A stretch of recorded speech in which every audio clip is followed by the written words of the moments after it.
lost, Monica! I don't want to see you back here until you're ready to wake up and start doing things properly! Right now, you're a disgrace to my kitchen and to the Hotel de Boer name! It was an accident. I'm sorry, did you hear me asking for excuses? No, I'll do better, I promise. Why is she so aggressive? She won't even listen to what the poor girl has to say. Oh, hey, cut her some slack. You gotta at least hear her out. Wait! Huh? Who do you think you are telling me? Wait a sec. Navia? Huh. So, you're bringing backup now. Suit yourself! You're still wasting your time!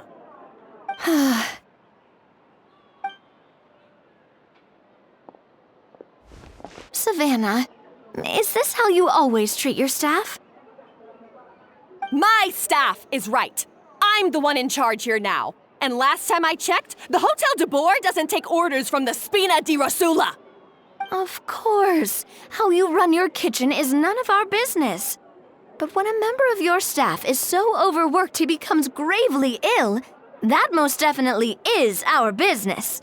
We're going to stand up for him, whether you like it or not. Overworked?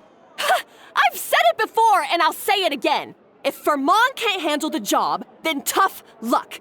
There are plenty of other capable people I can hire instead. But Filmont can do the job, he just... Monica, back inside, now! Huh? But you said I shouldn't come back until... Just do as you're told, and not another word out of you! Come on, we have work to do! Wow, what a horrible person! Sorry. Looks like I've dragged you into some drama again.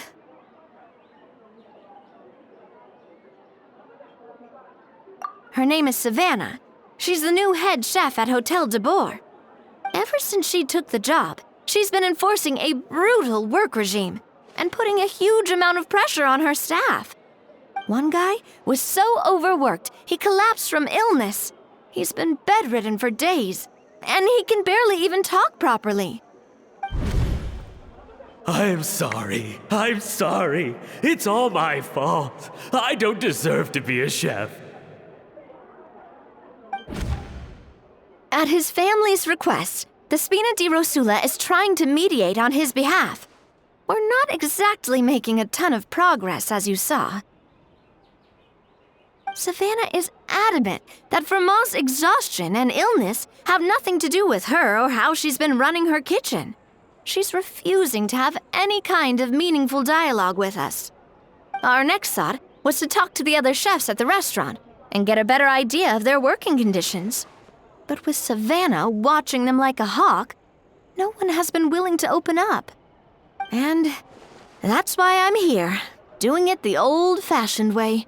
Camping out, watching, and waiting for an opportunity. Oh, shoot! It all makes sense now. Sorry. Paimon should have thunk before she spoke. Did Paimon ruin everything?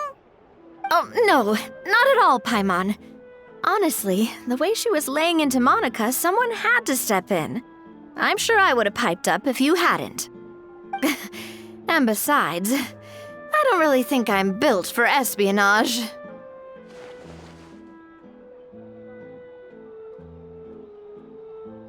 Yeah, meaning it's gonna be all the more difficult to get the inside scoop now. Oh, I might as well head back to the Fleuve Cendre then. We'll need to come up with a whole new game plan. Paimon will join you, 'cause this is kinda all Paimon's fault.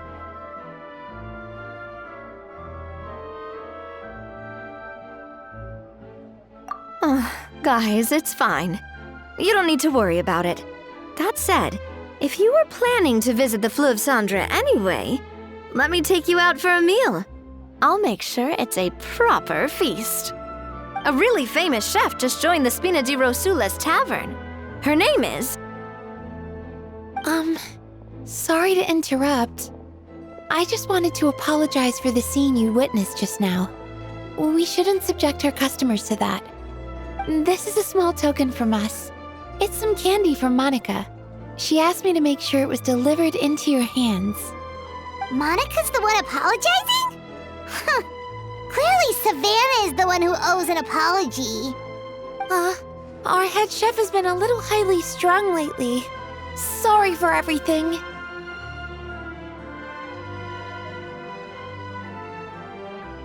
All right. Since there's candy, Paimon will drop it. Not the candy.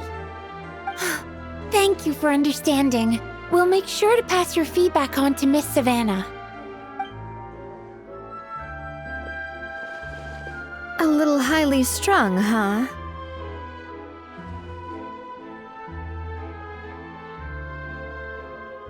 Paimon doesn't get it. How did someone like her even become head chef? Well, according to Fermat's family, she hasn't always been like this. But that's a story for another time. Let's try this candy. Oh, Paimon totally gets it. Come on, dig in! Huh? Hold on, there's something written on the wrapper. Find Escoffier.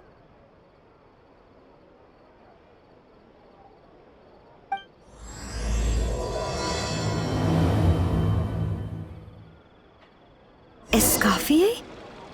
Could this mean... Huh? You know that name, Navia?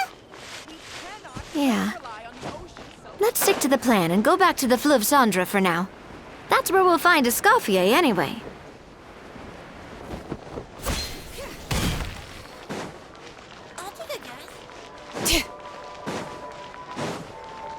Bring it!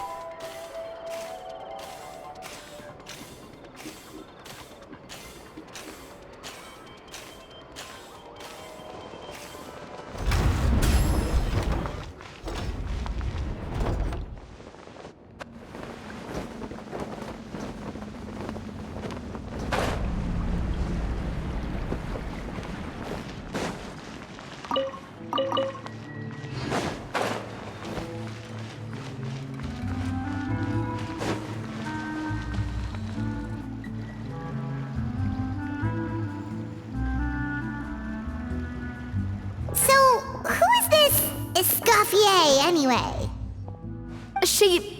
Well, for starters, she used to be the head chef at the Hotel de Bourg, before Savannah. She recreated the legendary Gâteau de Bourg and restored the restaurant back to its former glory. Safe to say, she's the most renowned head chef in the Hotel de Bourg's history, after the culinary genius Modeste himself. Gâteau de Bourg? That's the super exclusive cake that they only sell a few slices a day, right? Wow. Why the heck would she let Savannah take her place?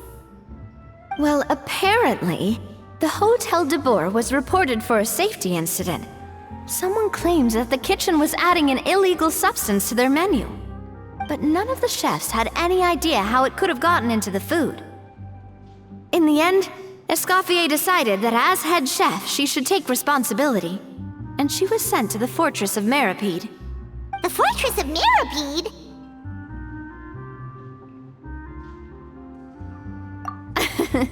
Well, you're right.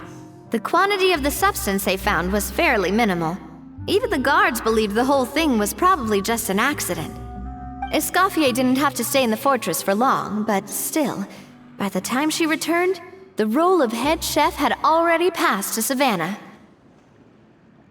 So that's what happened. Paimon still thinks it's really unfair. Even though Escoffier is no longer head chef at the hotel, she's still well respected by the staff.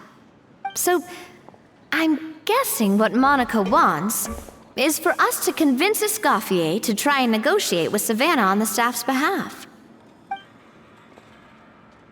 Oh, Paimon gets it!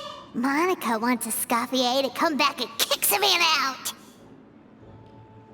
It's simple. If the new head chef is stressing everyone out, then the solution is just get the old one back. Well, about that. You thought cream of mushroom soup was ready to serve after 3.5 minutes on the stove. You'd have had more sense serving hot water with ice cubes. At least then you wouldn't have wasted all this perfectly good cream and mushroom. What do you say, Hilaire? I'm sorry, Cream. I'm sorry, Mushroom. As you can see, Escoffier is that kind of chef as well. You have to leave it on the heat for long enough to allow those flavors the chance to come out. Don't be fooled by the aroma when the water first starts to boil. Got it? Yes, Chef. Then go back and do it again. The customers are still waiting. Remember where you went wrong and don't repeat the same mistake twice. Yes, Chef.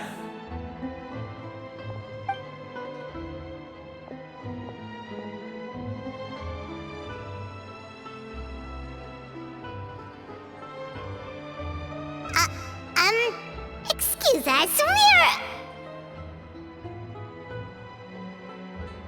Waiting to be served? Sorry, we're pretty busy. I'm afraid you have to join the line.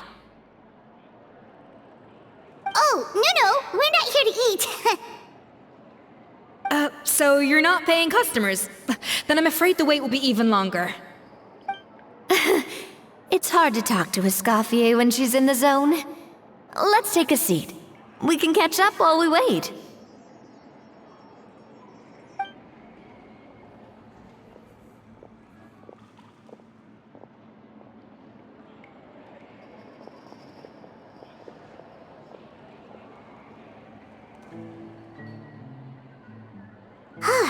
Looks like the rush hour is finally over. Is it always this busy here?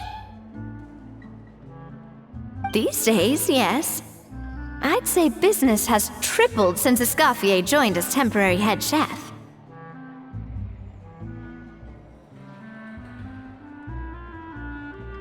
Well, in her words, the Hotel de Boer doesn't need her anymore.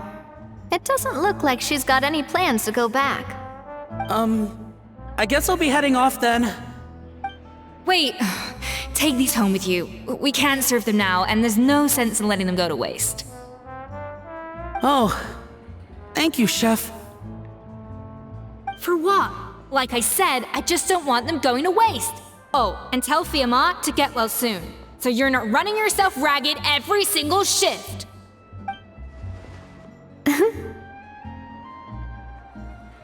Fiamma. That's the second time we've heard that name. Who is that again? He's the chef that fell ill from stress. Hilaire is his son. And with Mom stuck at home taking care of Dad, he decided to pick up some work to help pay the bills. Escoffier knows their situation, so she's been making some extra food every day for him to take home. Hey, I heard that, Navia! I've told you before, no one's making extra food. Hilaire is making blunders in the kitchen, and I can't serve his failed dishes, so he might as well take them home. Yeah, failed dishes that just so happen to be nutritionally complete every single time. So, you two must be the world-famous traveler and her companion, Paimon, yes? Is there something I can help you with? Oh, so you know us already. We'll skip the introduction then. We're here to talk about Savannah.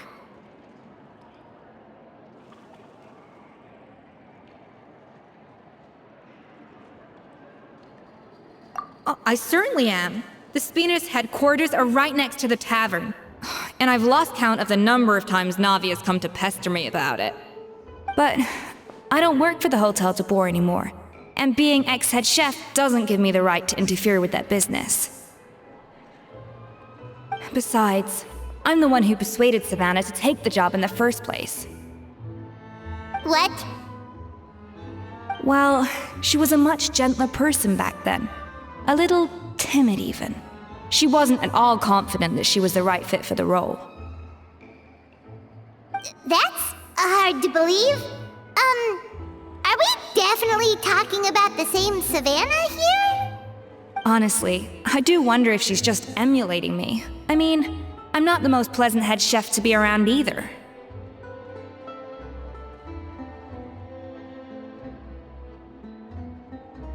Anyway, suffice to say that given the history between us, it'll be tricky for me to tell her she's doing her job wrong without coming across like a huge hypocrite. Fiamar and the others probably think that Savannah gets it all from me. I wouldn't be so sure about that, Escoffier. Look at this note we got from Monica. She mentioned me. Whatever shortcomings you feel you have, it looks like Monica still trusts you. As for the others, well, how can you know what they think unless you ask them? Monica.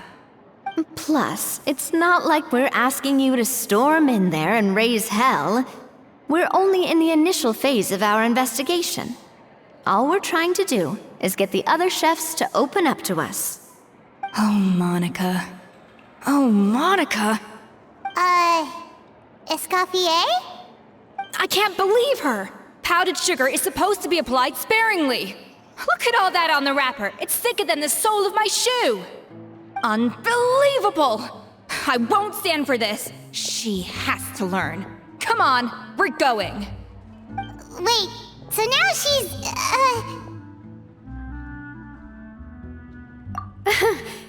Let's go catch up to her. We don't want to keep her waiting.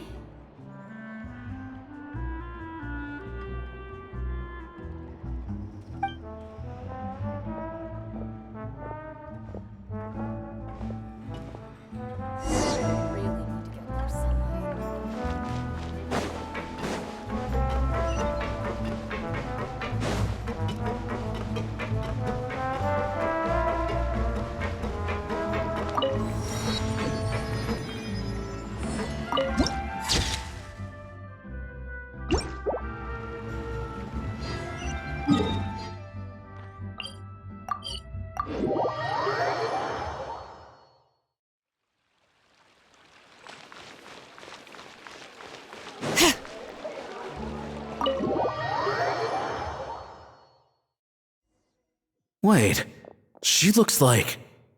Is that Escoffier? Escoffier's back? Yes! I've missed her cooking! I was just saying, Hotel de Bourg is nothing without... I'm sorry. I'm so sorry.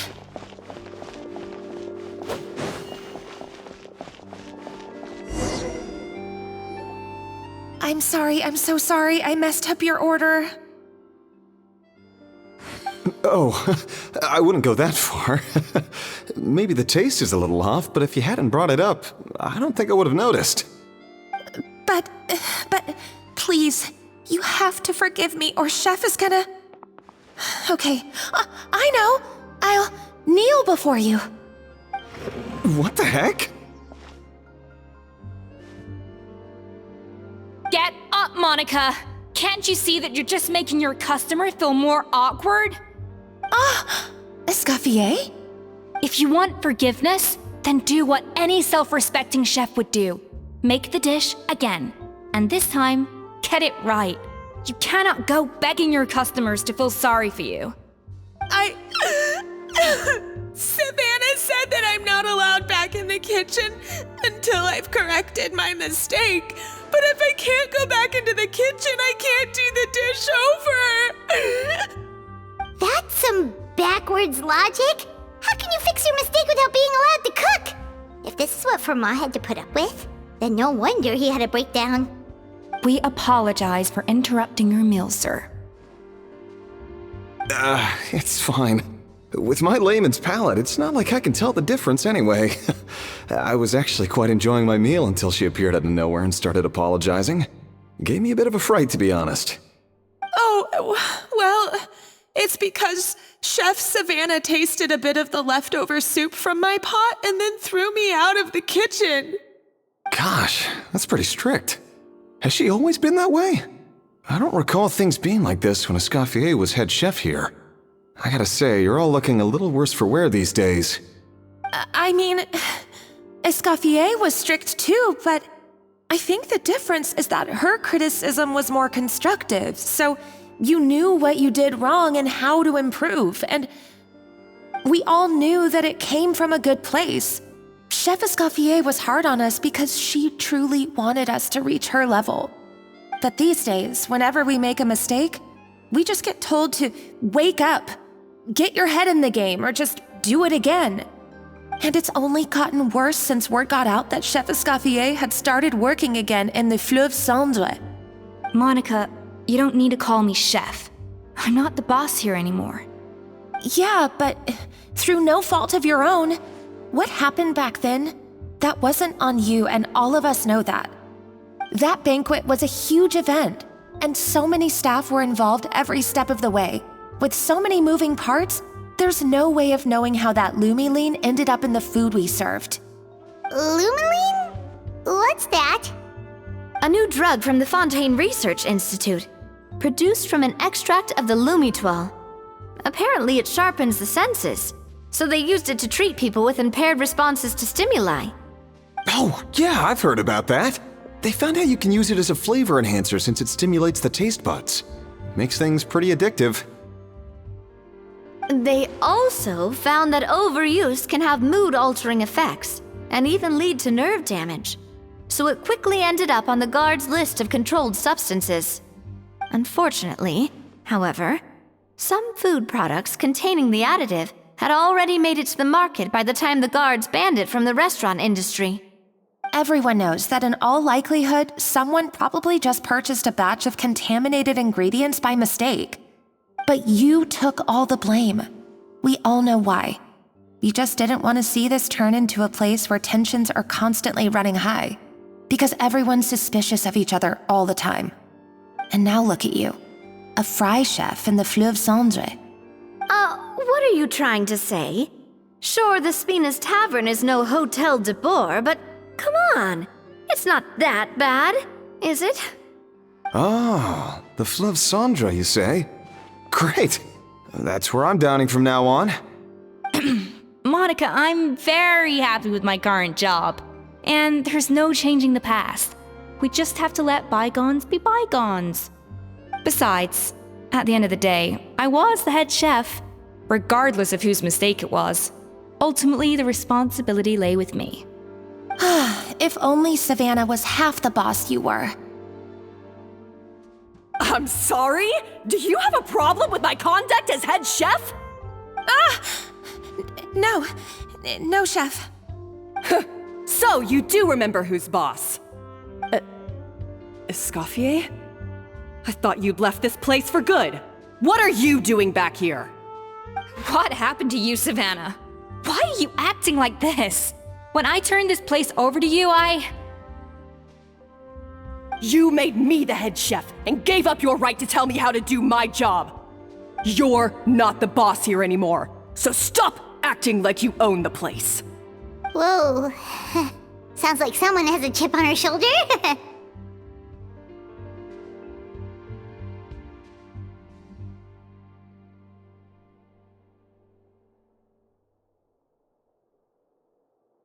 Oh, Savannah! My God, have you grown a temper since I last saw you? Have you put even half the amount of energy into improving your cooking skills, or are you still using the Pluie Lotus as an off-brand marcotte, thinking no one can tell the difference? That's none of your business! What happened to not storming in and raising hell? Ho ho! I was not expecting to see something this spicy as soon as Escoffier returned. Huh? Fan Agem? Aye, miladies.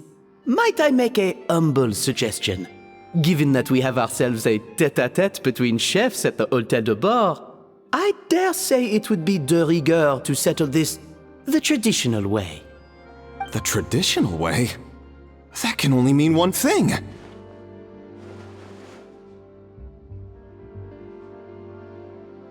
That's right!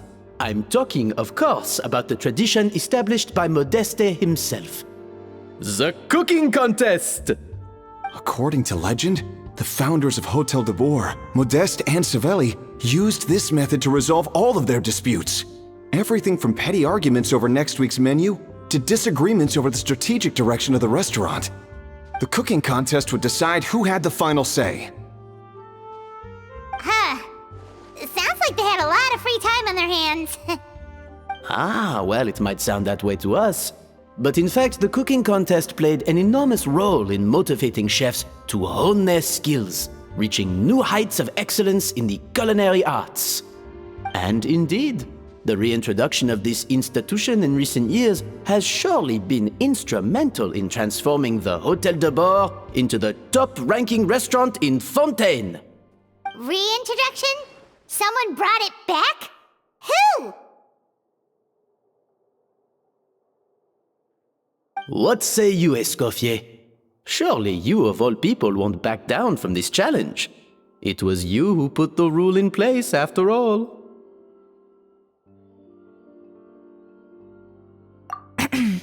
Sure, I reinstated it, but I'm not a chef at Hôtel de Bord anymore. Isn't this bending the rules a little? I see no issue as long as both sides agree to the terms. We could simply treat it as an exhibition of sorts. Savannah, any objections? Exhibition.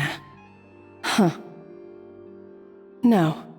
If we're going to battle it out, let's put it all on the line. If I lose, it's up to you what happens to me. I don't want anything to happen to you.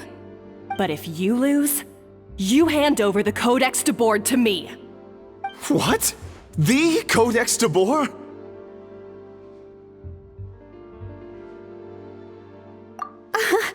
Only the legendary handbook written by the original head chef Modeste. It contains all his secret recipes, including Gâteau de Bord.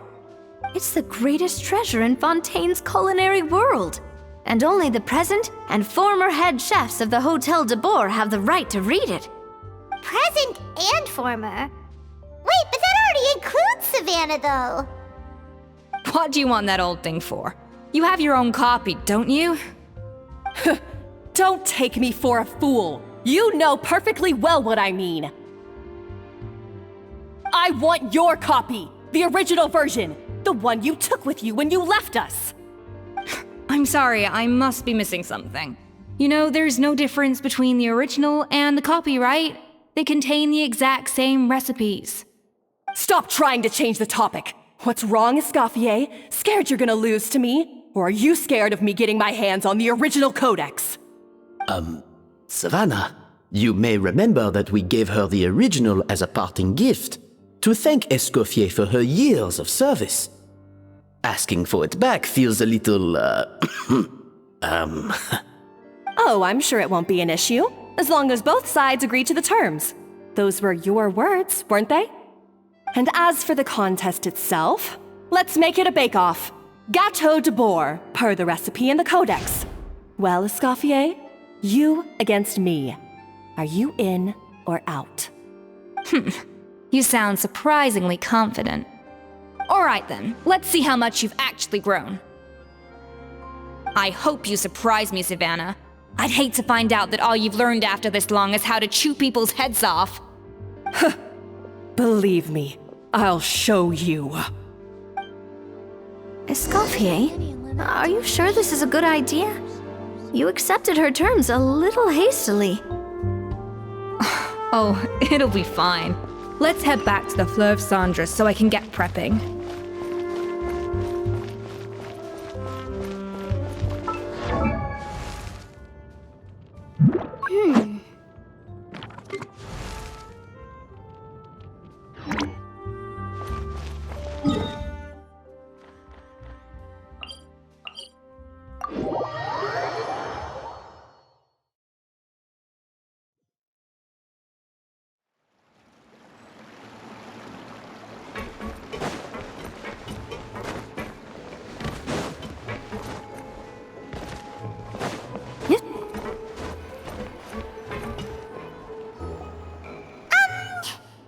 So, this whole bake-off thing kind of came out of nowhere.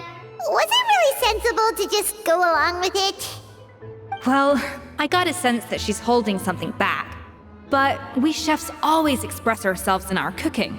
So if she won't talk, this might be the best way to find out what's really going on with her. Huh? Holding back? Sure didn't sound that way to Paimon. Escoffier only picked up on it because she's the same way. Always closed off, never letting you know what she really thinks.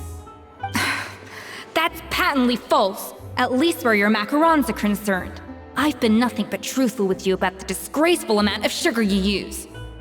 Okay, that's one case where you can keep your thoughts to yourself. Oh, that? Well, it's not so much a recipe book as a diary of Modeste's adventures. Back in the day, he and his good friend Savelli explored far and wide, partly adventuring, partly looking for new ingredients and developing new recipes. Their creations had an enormous influence on the course of Fontaine cuisine, turning it into a much more vibrant and diverse scene. For instance, legend has it that the original Gâteau de Bourg was made using a special secret ingredient that Modeste discovered on one of his adventures. So rare was the ingredient that they could never make more than 16 slices of the cake per day. But everyone who tried it claimed that it was one of the most blissful and invigorating things they had ever tasted. Modeste and Savelli went on to found the original Hôtel de Bourg, which catapulted them to stardom in Fontaine's culinary world. Especially Modeste. He was hailed as a once-in-a-generation genius, and over time, the recipes from his adventure log became known as the Codex de Bourg. Ah, Paimon's heard this kind of story before. Armed with the Codex, the Hôtel de Bourg took its rightful place as the finest restaurant in the land, serving those recipes for centuries to come. Something like that? What? No, of course not. Cooking is a constantly evolving art form. How could any restaurant survive if they only served food that was popular last century? Anyway, never mind centuries. Savelli and Modeste parted ways not even 10 years after their rise to fame. Then, Modeste passed away while he was still in his prime. And that was it. The end of the Hôtel de Bourg's heyday.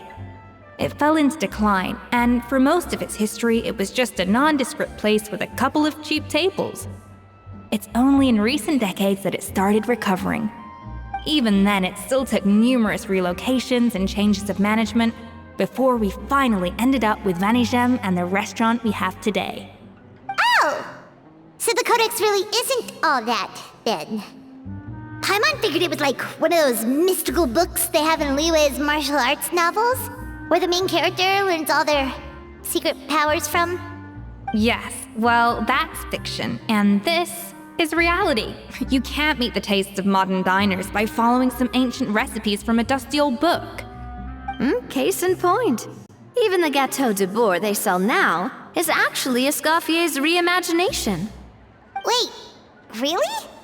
Why though? Didn't that recipe make it into the Codex? It did, but like I said, it's the dusty old book now, and the records aren't as legible as they once were. Not to mention that there's no way of finding the secret ingredient Modeste wrote about. So, reimagination is right. I consulted some historical records and took what I could from the Codex. But ultimately, the Gâteau de Bourg of today is my own recipe. As for why we gave it the same name and kept the tradition of only selling 16 slices a day, well, you've got Vanigem's business sense to thank for that. Oh! Huh. Well, that kind of takes all the mystique out of it. Hey now, it might not be the original Gâteau de Bourg, but it's still the most delicious cake in Fontaine today. And who knows, maybe Escoffier's version is more suited to your palate. Just think, if the original truly was the perfect cake you're imagining it to be, there's no way the recipe would have been lost to history, right? Not to mention that the Hôtel de Bourg never would have fallen into a slump. Anyway, before I left my role as head chef, I made a copy of all the recipes from the Codex, including my own improved versions, and turned them over to Savannah. So why is she so interested in the original copy? Could it be a symbolic thing? Like, whoever holds the original Codex de Boer is the true head chef. Well, it was clearly precious enough to give to Escoffier as a parting gift. Meanwhile, Savannah only got a copy. Maybe from her point of view, it's like management doesn't truly see her as being worthy of the role. You think so? The only thing is, it was her suggestion to gift me the original in the first place. Well, a joint decision by her and Venegem. But still. What? Huh. Guess she's had a major change of heart since she became head chef. Yeesh. Who knows? We could speculate forever. Better to just let our Gato do the talking.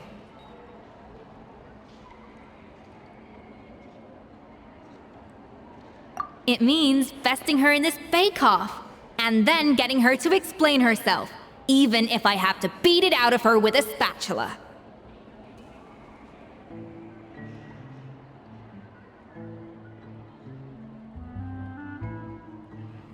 However much she's changed since we worked together, I believe that she still has her chef's pride. And if she respects the art, she'll respect the outcome of our contest. Well, I'm confident that you and your spatula can get justice for Froment. All you need to do now is win the contest. But that should be a breeze for you.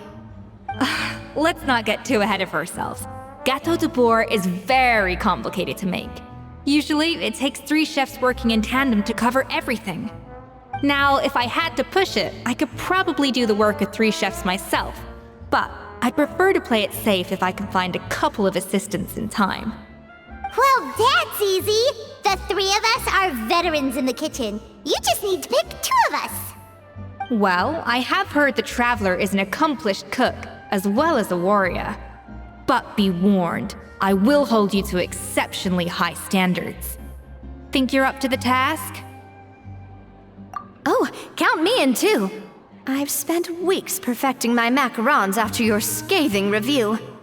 Even if it means competing against the Traveler, so be it. I'll show you what I'm made of. Confident. I like it. Alright, let's start with some elementary mise en place. Show me your knife skills.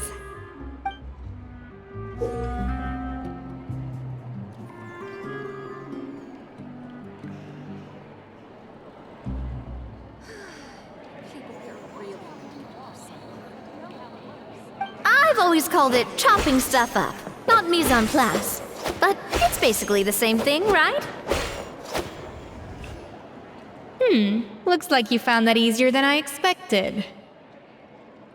Yeah, thankfully it was pretty straightforward in the end. You made it sound like we'd be carving statues out of fruits or something. Well, brace yourself, because the next step is anything but straightforward.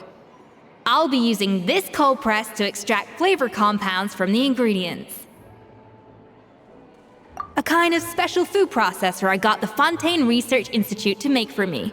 It uses cold temperature extraction to isolate the essence of cooking ingredients, which can then be used to flavor dishes more precisely. But this isn't exactly standard kitchen equipment, so that probably didn't make a whole lot of sense. Let me give you a demonstration instead. Oh, Navia. The difference in your case is that mise en place is chopping stuff up without sending juices flying all over the kitchen.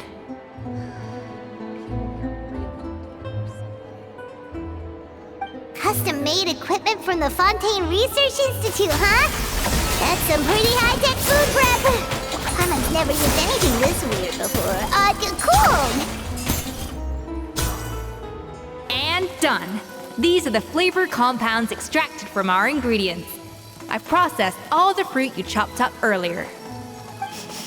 Wow! Even the smell is so much more concentrated. What next? Do we add all this stuff in? Absolutely not! Throwing everything in at once will ruin the balance of flavors. We have to go slowly and carefully to calibrate the exact flavor we want. I'll demonstrate again.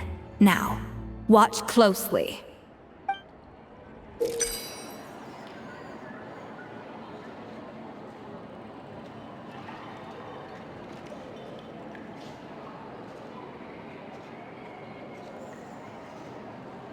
Slowly and carefully.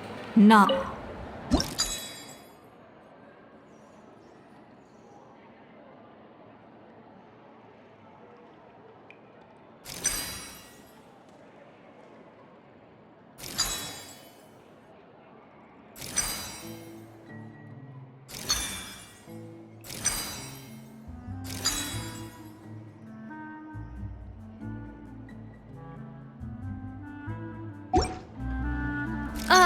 That didn't count. I was experimenting. Get with it, Escoffier. Everyone's watching.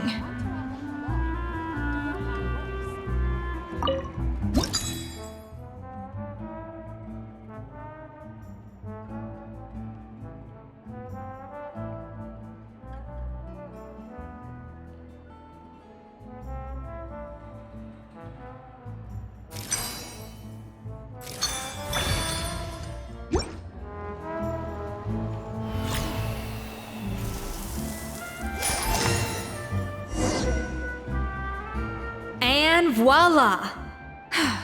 Now it's your turn.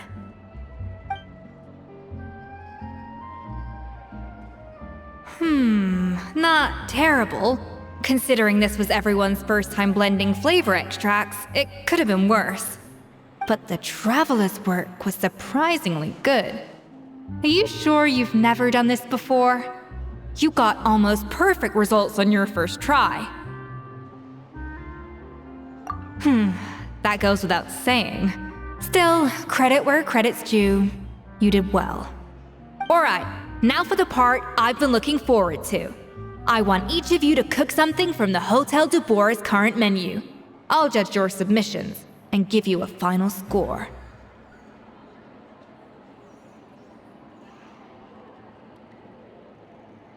That's right.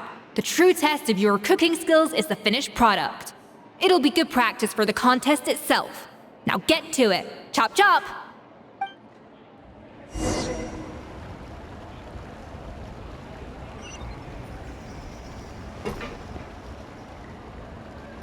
How's it going?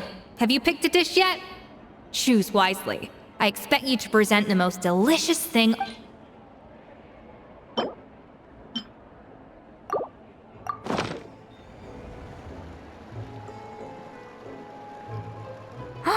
Look at that! With the grace of a snow-winged goose, as I like to say. Now, let the grating commence.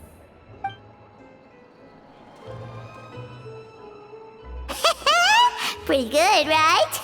Not to brag or anything, but Paimon's a bit of a connoisseur when it comes to la food. 6 points. What? Oh, well, fair enough. Paimon doesn't cook all that often, so as long as it's a pass. That's 6 out of 100. What?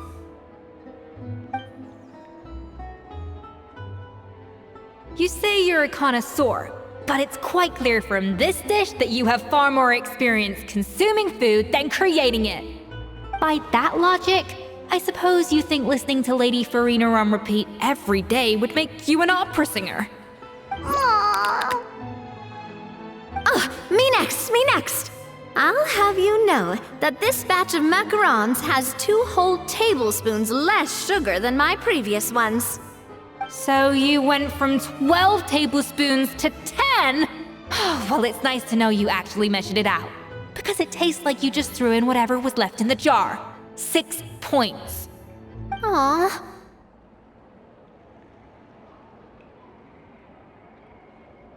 Now to the final dish.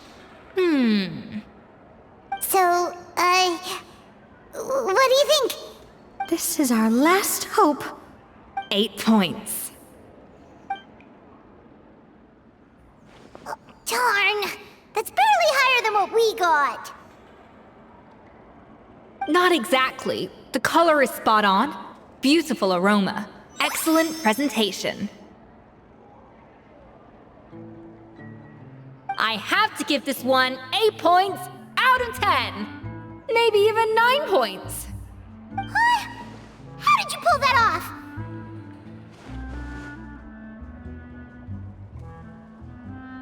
Don't get me wrong. There's room for improvement. But still, this is clearly the work of an accomplished chef. I can tell that you've put many hours of work into honing your skills in the kitchen.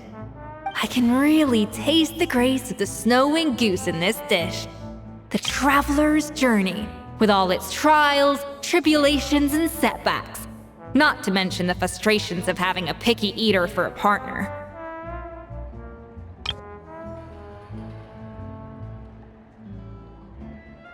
Hey, you made that last part up! No way did you taste that! Well, it looks like I lost fair and square.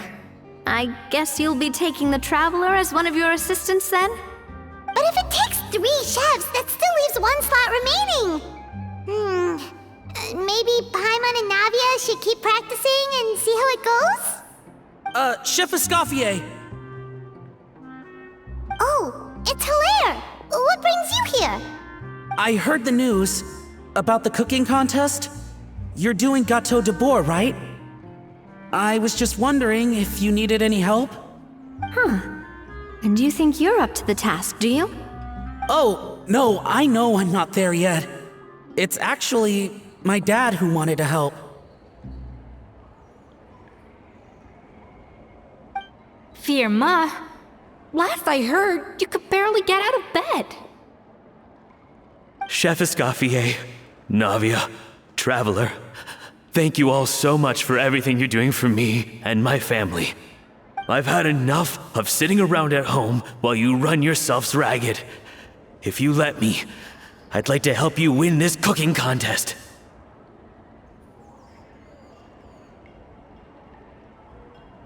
Yeah, I was gonna say the same thing. Don't you worry. I'll be fine. I'm feeling much better now. I'm sorry. I know I've been rather useless these past few days, but not anymore. The fact is, I'm a fine chef, despite recent events. I've proven myself in the Hotel de Bourg kitchen, so if anyone's qualified to work under Chef Escoffier, it's me. I think. I hope so. Firma, have you even set foot in a kitchen since leaving Hotel de Bourg? I have not, but I'm fully rested now. I know I can handle it. I'll prove it. Let me whip something up for you right now.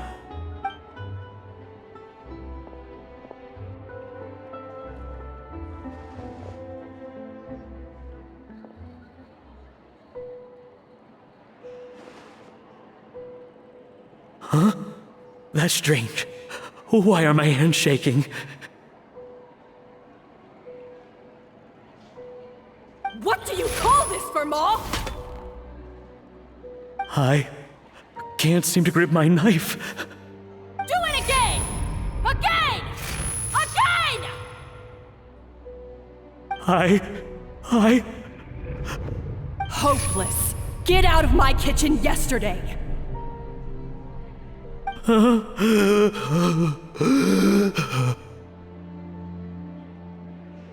Dad, what's wrong?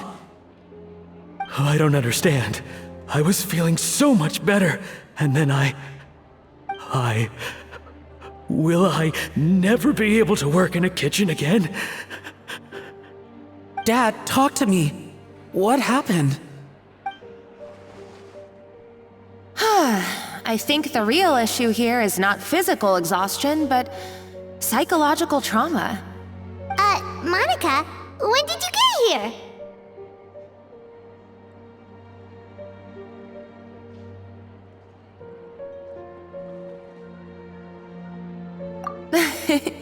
Probably because you were all concentrating so hard on your cooking. I didn't want to interrupt your flow. But anyway, Firma, I'm so sorry. If only I'd known how serious your situation was, I would have stood up for you sooner. You have nothing to apologize for, Monica. During those long nights of redoing every order, you were the only person who looked out for me. Oh, come on. All I did was make you some tea. I doubt it was much help. Savannah was so ruthless toward you. I probably should have brought you something stronger. She sounds like the worst. All right, another Savannah horror story. Let's hear it. She's been getting harsher and harsher on us ever since she heard about Escoffier's new role in the Fleuve Cendre. Seems like no matter what we make, she'll find something wrong with it. What is this? It looks like a dog's been at it! In the trash now! Then she orders us to redo the dish again and again, but we never know what's going to make her happy. Do it again, do it again, do it again! Every time you remake it, you just get another earful from her. Either straighten yourself out, or get out of my kitchen! So now, it seems like just picking up a kitchen utensil gives me flashbacks of her yelling at me. Oh man, that must be awful. The more I want to get it perfect, the more my hands shake, and the more scared I am of making another mistake. How can you give up so easily, Fiamma? You weren't a quitter when you were working for me. And even under Savannah, you talk about working late into the night trying to perfect your dishes. That says to me that you still hadn't lost that determination to prove yourself. What changed? I don't know what's come over me. When I think back, I just remember feeling like my heart and my hands were growing heavier and heavier as the shift went on. Each time I had to redo a dish, my heart sank a little further. Maybe Savannah was right. Maybe I am just hopeless at this. Dad. I see. Well, it sounds like there are some deep issues at work here. Ones that won't be resolved by merely seeking compensation. I will win this contest, and after that, I encourage you to approach Savannah and talk this out. But what if you can't find another assistant in time? Clearly, I'm in no state to help out. You think being one person short will ruin my chances? Let's not forget, I taught you and her everything you know. Even if I had to go it alone, I would present the perfect gâteau. Oh, well, Paimon and Nadia will still keep practicing, just in case. And so will I. Yeah! And if worse comes to worse, we can always get the Spina di Rosula to put out an emergency call for chefs. There's gotta be someone out there, right? Actually, I thought maybe I could help. That's sort of why I'm here. What? Why didn't you say so?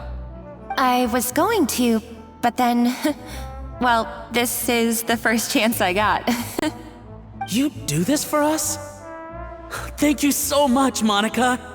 Alright, fine by me. But aren't you still working for Savannah? Joining the other side seems like a guaranteed way to put your future employment in jeopardy. I know, but it's alright. I've made up my mind. With the way things are, I can't keep working for Savannah much longer anyway. Unless I want to become the next Firma.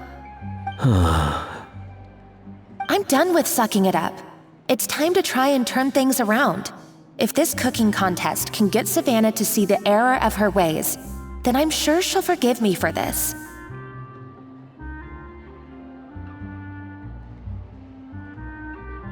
Well, Paimon didn't think we'd be poaching from Savannah's staff to get our third person, but there you go. Anyway, Monica's a professional chef, so nothing could possibly go wrong now.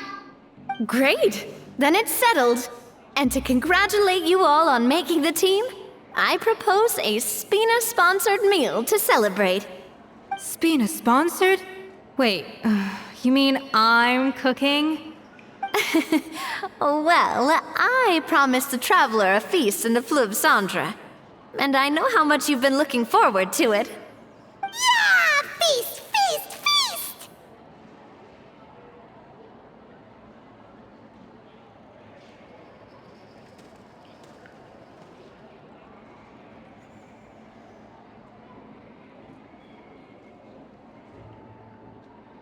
Alright, if you insist, then prepare for some of the finest food of your lives.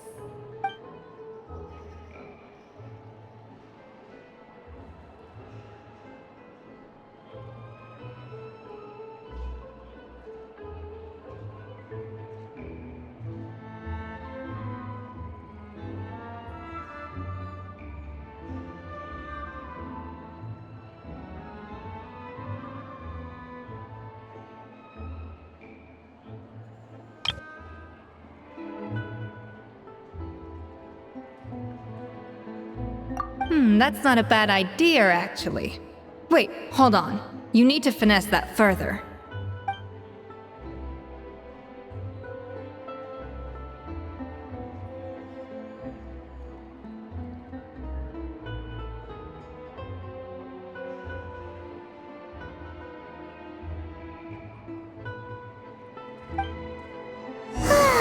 That was a dream come true.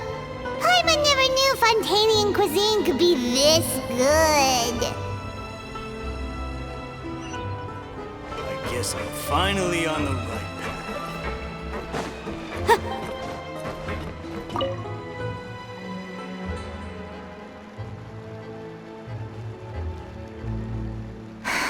Why, Savannah?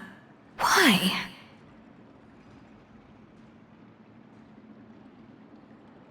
Oh, nothing.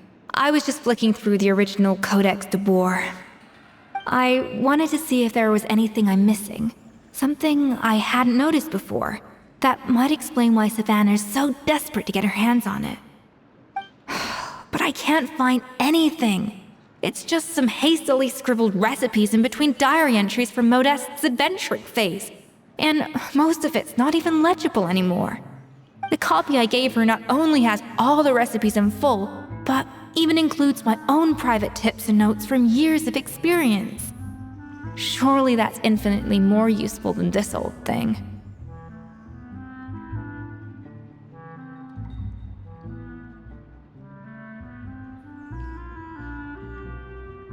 Yeah, maybe.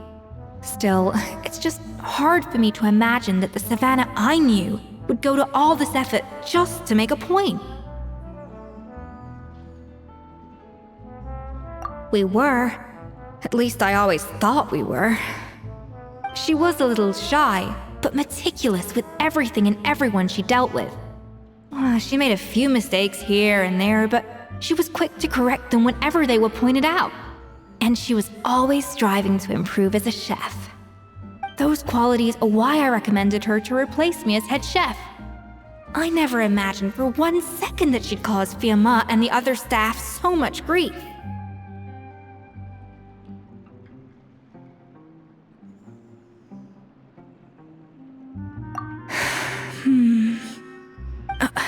Well, I mean to an extent, of course. I pushed hard for her to get the role.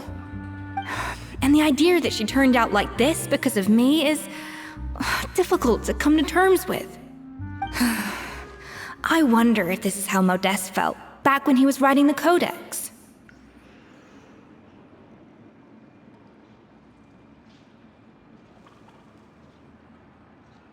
Yes, with his good friend and co-founder of the Hotel de Boer, Savelli. The story goes that after Modeste unveiled his Gâteau de Boer and was hailed as a culinary genius, he was admired and adored by all. But his newfound fame slowly drove him and Savelli apart. Unlike Modeste, whose every new creation was an instant hit, Savelli seemed to face setbacks every turn. Doors that would swing wide open for Modeste would shut in Savelli's face. And with Modeste being whisked off to all manner of functions by his celebrity friends, he had less and less time to discuss the culinary arts with Savelli. People started gossiping about Savelli, and their relationship between the two gradually soured. Everything came to an abrupt end when Modeste, still in the prime of his life and still hailed as a genius, suddenly died from an acute illness. And that was it. They neither had a decisive split, nor got the chance to properly reconcile. Their story just came to an end. One rumor had it that Savelli actually killed Modeste out of jealousy, even as the latter was hoping to make amends.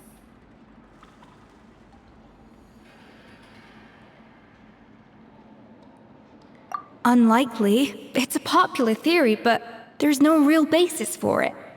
At least there are no records of Savelli ever being convicted of a crime. Still, beyond a point, there's no way of knowing what truly happened in the past. All we can do is try to make sure the present doesn't quite go as badly. And that's why I have to win this contest tomorrow. Then get the truth about everything that's been going on. even if it means cracking her open like a nut. Really? Well, I like the confidence. Don't let me down tomorrow, then. You better bring your A game.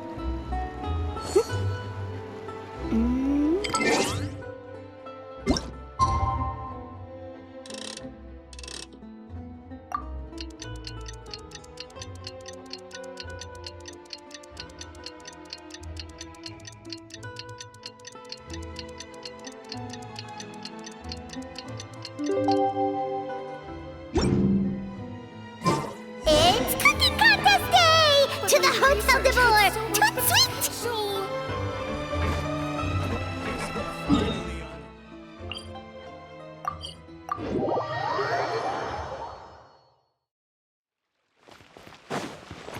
Did you hear the news? Escoffier's coming back for a cooking contest.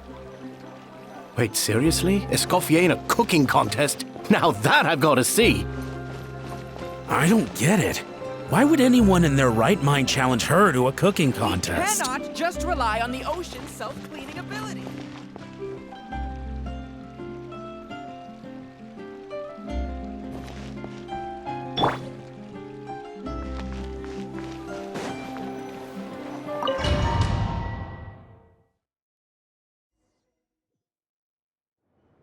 Mesdames et messieurs, welcome one and all to the Hôtel de Bord and to this most exciting of cooking contests.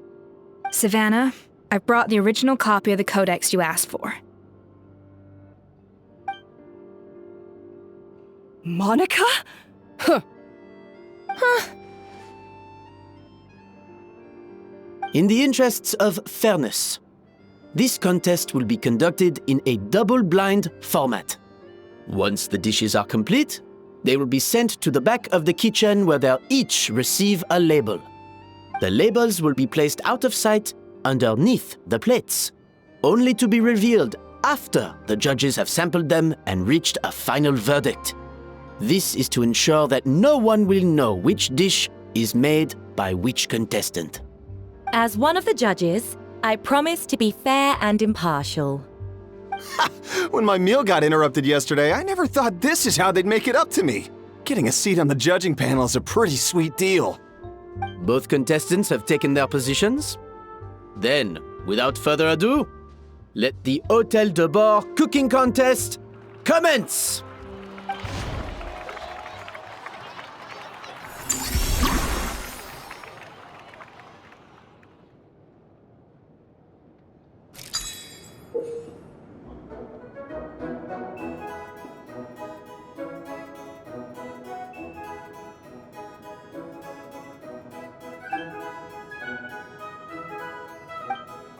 Monica, Traveler, it's go! Even the best chef in the world can't flavor their food without prepping the flavoring, right? Even the best chef in the world can't flavor their food without prepping the flavoring, right? Alphonse, Gaspard, get to work! Do not disappoint me. Looks like our two head chefs are... That should be enough flavoring. Now hurry up and...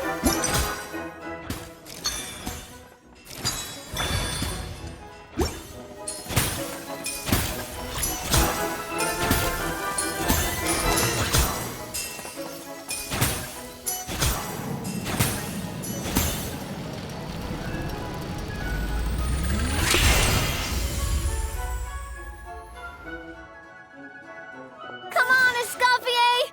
Come on, Traveler!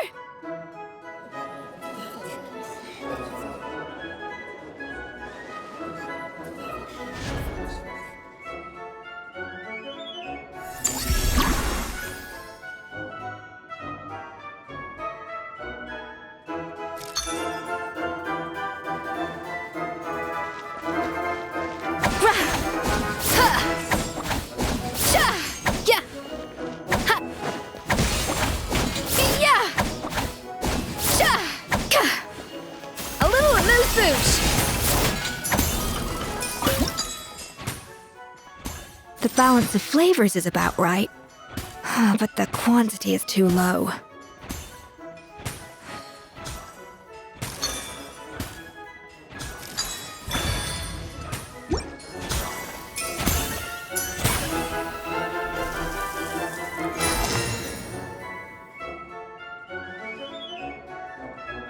So, what do you think?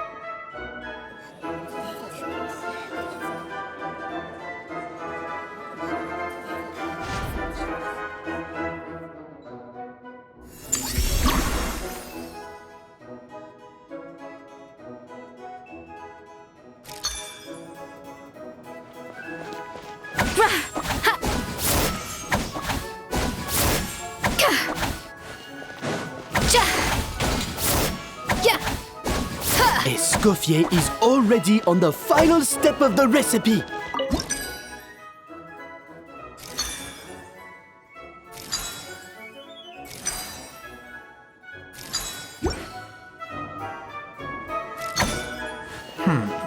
I think this flavor profile is still a little bit off. Enough! Useless! Both of you! Make like an egg and...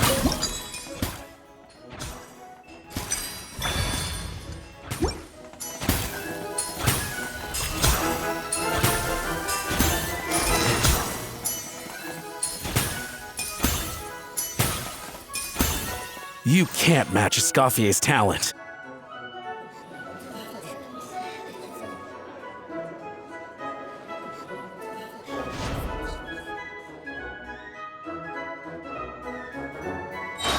I present to you Gâteau de Bourg.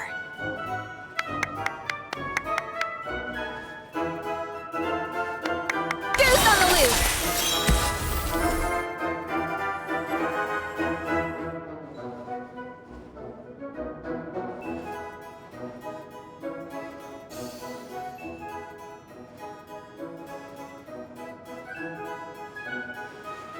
That was perfect! We were like a flock of snowing geese, completely in sync, working gracefully and elegantly together. Great work, team!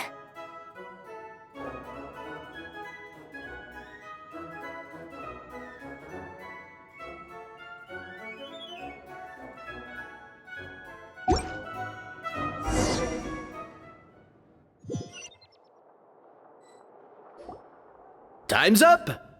Contestants, please take your dishes to the back.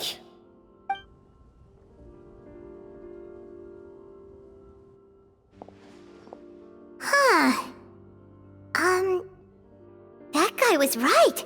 You really can't tell whose is whose just by looking at them. We both made the same dish after all. For all her flaws, Savannah's a talented chef who earned my recommendation for good reason. She wouldn't screw up something as elementary as the cake's appearance. Whoa! This is really rather good. Wonderfully soft and fluffy. Beautifully sweet. This is a masterclass in how to make Gâteau de Bourg. I would give this one at least 9.9 out of 10! Only because there's something about the flavor of the base. It's just a little different from the recipe I'm used to. Huh? Really? I couldn't tell.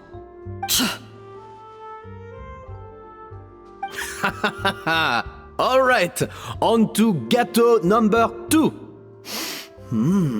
I haven't had a single bite and already this aroma is a delight to the senses.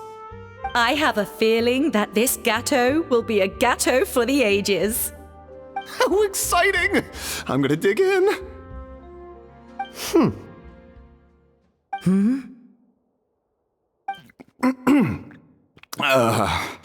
I think maybe someone got a little carried away when they were adding the sugar. Not just the sugar, it's the flavors too. This is all over the place. Who made this? It appears the decision is unanimous. This gâteau is far below the standard we would expect. And Paimon thought this might actually be close. Turns out she can't bake to save her life.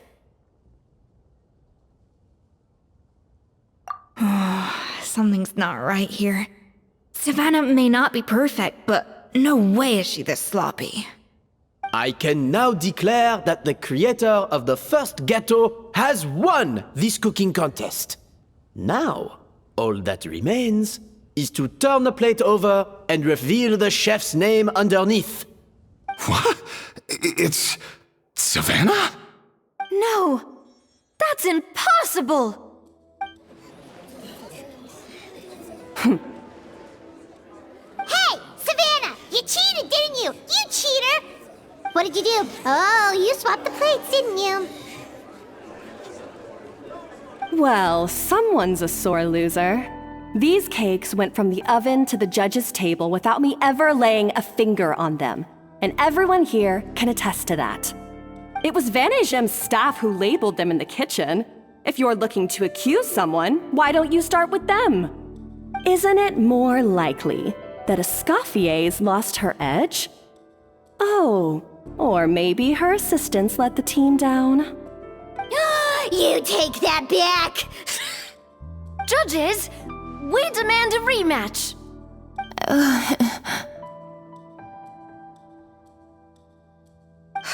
That's enough!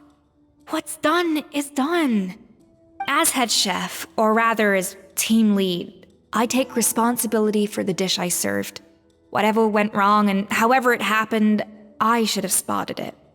Savannah, I didn't think you'd stoop this low just to beat me in a bake-off. What happened to your chef's pride? I don't know what you're talking about. If you want the Codex de Boer that much, you can have it. Escoffier, no! But you must promise me that you'll apologize to Firma and compensate him for everything you put him through. It's a little late to be negotiating terms. The contest is over and I won. That means you owe me the Codex, and I owe you nothing. Look, Savannah, you may have fooled everyone else, but can you really fool yourself?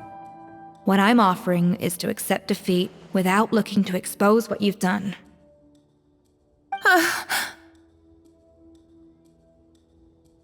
But only on the condition that you promise to stop putting so much pressure on your staff.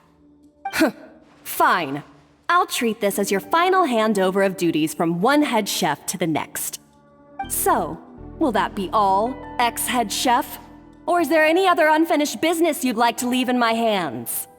I didn't mean that to be a scolding from your former boss, just a word of advice from a fellow chef and a friend. But I don't know if you're even open to input from other people anymore. I know what I'm doing.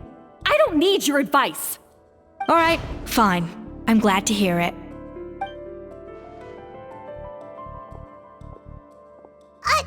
Escoffier! The Codex de Boer! Finally. Now, at long last, I will succeed. Escoffier? How could you let her get away with this? Yeah! The Codex is a souvenir of your time here! Doesn't that mean anything to you? It's all right. It was just a bake-off, not the end of the world. I'm already over it. Besides, it's not all bad. She agreed to compensate Firma. That's mission accomplished for the Spina. Honestly, if I'd have known that giving her the Codex would solve everything, I'd have just done that in the first place. I mean, why bother with the whole cooking contest? It's such a waste of time and energy.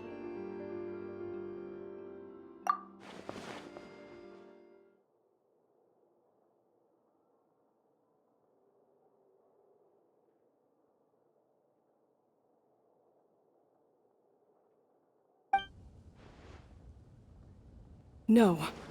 No! This doesn't make any sense! Huh? That's it? No secrets, no nothing? I don't believe it! This can't be happening. Oh, Chef Savannah! Savannah?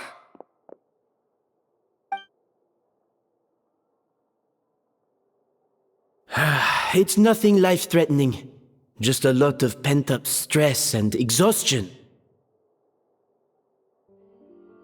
Oh, I knew it.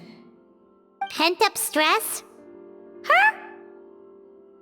The truth is, however hard she might be on the rest of us, the person she puts the most pressure on is herself. Yes, there are nights when she makes us redo things over and over into the wee hours. But for her, it's every night.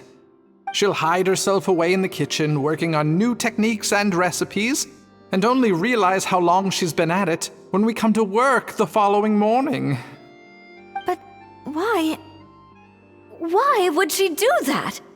Our best guess is, she doesn't want to be seen as less of a chef than Escoffier. And there it is. Even so, that's no excuse for taking her anger out on the rest of you. Yeah, and it's definitely no excuse for cheating in the cooking contest. About that, we honestly have no idea how she did it. We were focused on our own work the whole time, like she asked. Leone and Algalia were the ones I tasked with labeling the cakes. I've already spoken to them both. They're at a loss to explain it too. Not to worry. Come on, join me downstairs. I'll interrogate the guilty gâteau myself.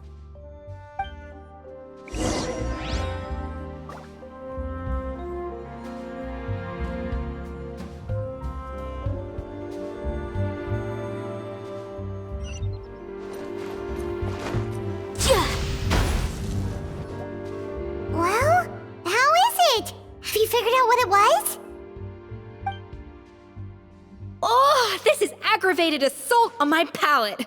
I'd rather eat wet cement than this. Is it really that bad? I made sure to taste test it before it was served. Oh, relax. This isn't your cake. Savannah never switched the plates. The offending flavors are coming from in between the icing and the cake base, which means someone tampered with it while it was being made. Or in other words, we have a traitor in our midst.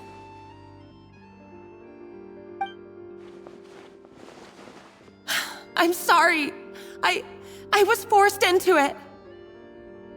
It was Chef Savannah. She said if I didn't cooperate, she would... Calm down, Monica. I've already accepted defeat. And if I wanted retribution, I would have brought this up when the results were announced. Whatever's going on with you, just spill the beans. There's no need to hide it.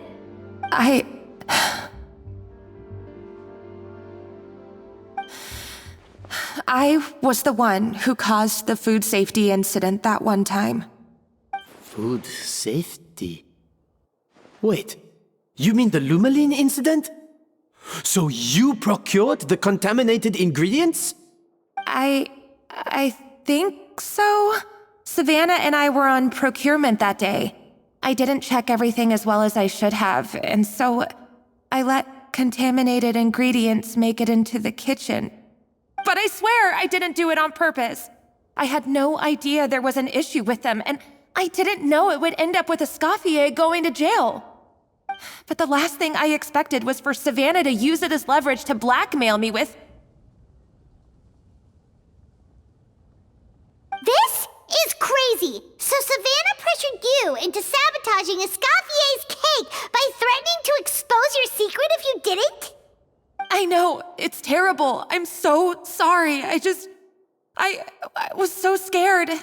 The thought of Chef Escoffier finding out that I put her in jail, it made me freeze up with fear. I thought Escoffier would hate my guts if she ever found out, and yet somehow that's ended up in me doing something even worse.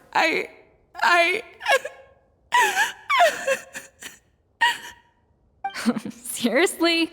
All this fuss over a little slip-up? Huh? Firstly, it's not like I got a life sentence. I did my stint at the fortress, and now I'm out. And secondly, I had my own reasons for leaving the Hotel de Boer. This wasn't the only factor. So, you don't need to feel ashamed or frightened or anything like that. Any more than you need to add butter when you're pan-searing foie gras. You mean You forgive me? Oh, well, I'm not saying you don't have to take responsibility for your mistakes. You should tell Vanagem to mark down your performance for the past few months. Then do some digging and find out exactly where those contaminated ingredients came from. Sure, you've made mistakes, but now's the time to fix them. Understood? Understood.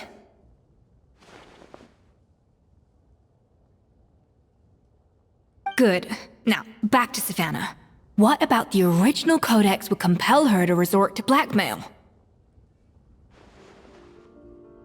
I have my suspicions. Not that I've got any proof to back them up, though. Ugh. What happened to me? I've overheard some customers murmuring about how the Hotel de Boer hasn't been the same since Escoffier left. They think our menu doesn't taste like it used to, especially our signature items.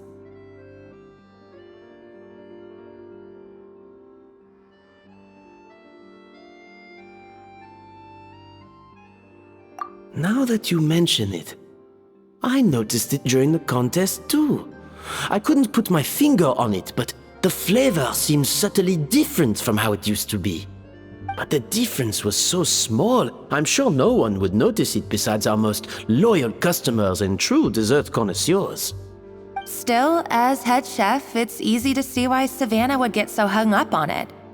So many times I've seen her make the cake base over and over again, late into the night, determined to match Escoffier's version.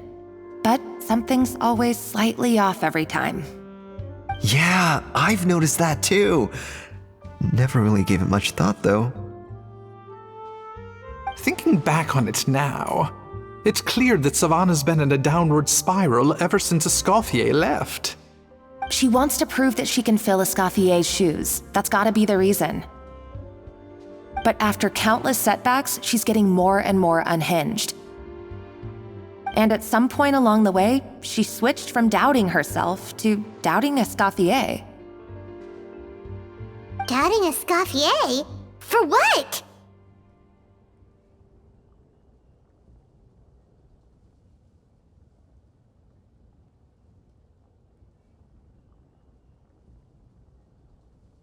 Yeah, it would explain why she was bent on getting the original at any cost.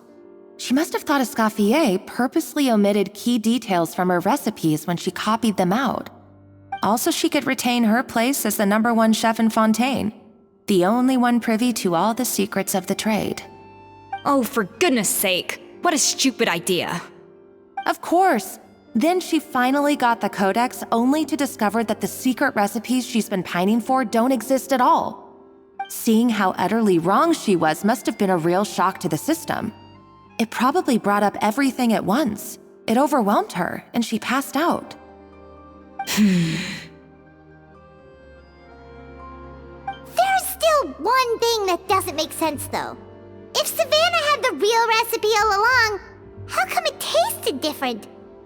She might not be on the same level as Escoffier, but surely after like 50 attempts, she'd get it right one of those times. You'd think so, but geniuses like Escoffier are in a league of their own.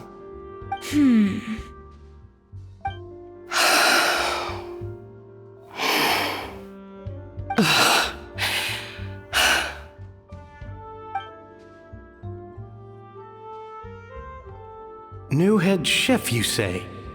What's her name? I don't think I've heard of her before. I wonder, can the Hotel de Boer keep its edge without Escoffier at the helm?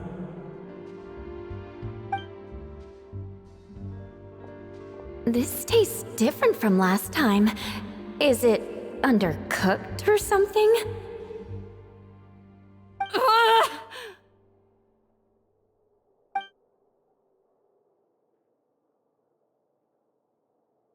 Take this. It's a copy of the Codex de Boer. From now on, you will be its keeper. Don't listen to the doubters. If I say you can do it, then you can do it. Even if you don't believe in yourself, at least believe in me. Hey, did you hear me? Once I'm gone, the restaurant is all yours.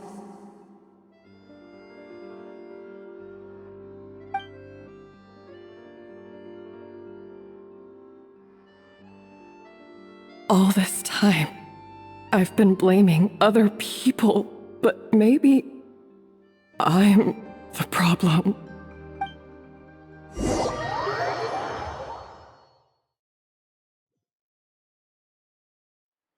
I sincerely apologize for putting everyone out. Savannah's awake now, but I don't think she's ready to speak to anyone yet. Let's give her the day to calm down. I'm sure you'll have the chance to talk everything out tomorrow. In that case, I'll go and update Verma and his family. I wonder what he'll make of all this. So, we'll come back tomorrow then.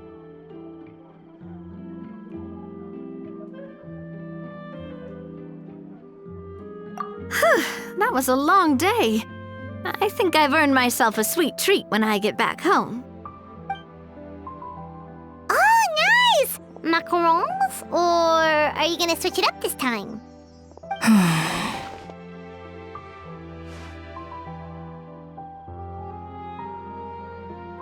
Traveler, how much do you know about the snow-winged goose?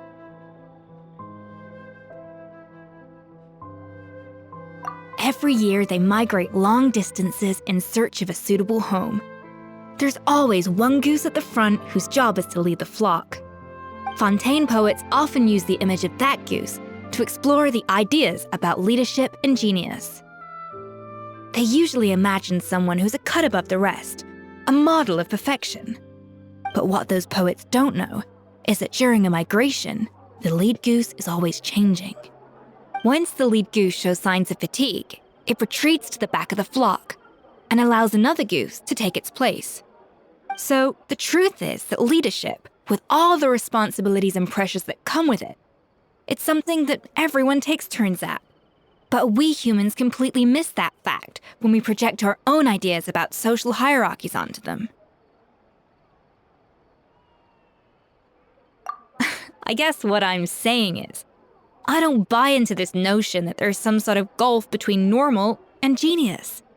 Cooking is a science, not magic. Given the same ingredients, same recipe, and same environment, I see no reason why two different people shouldn't be able to create the exact same dish.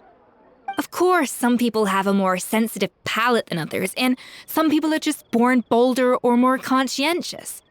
But these are all variables that can be accounted for with time and practice.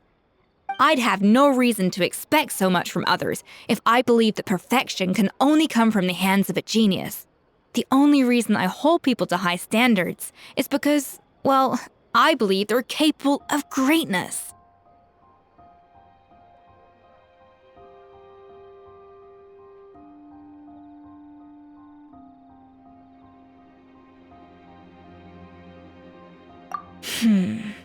Okay, I've made up my mind. I'm gonna get to the bottom of why Savannah failed. And come tomorrow, I'll give her the scolding of her life, pointing out all the mistakes she's made along the way. Then she'll finally see the error of her ways.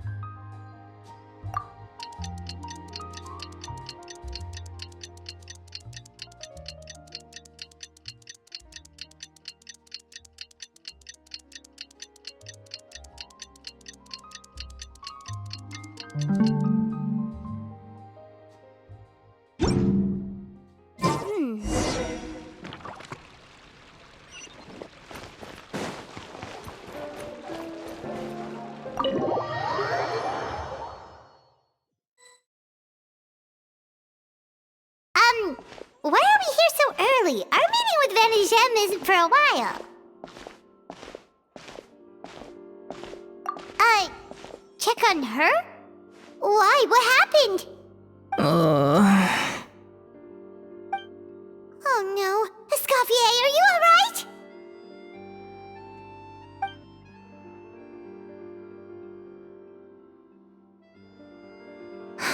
I'm fine. Just need to get some more coffee in me.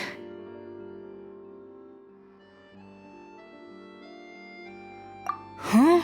What happened to my coffee? Did I really drink it all?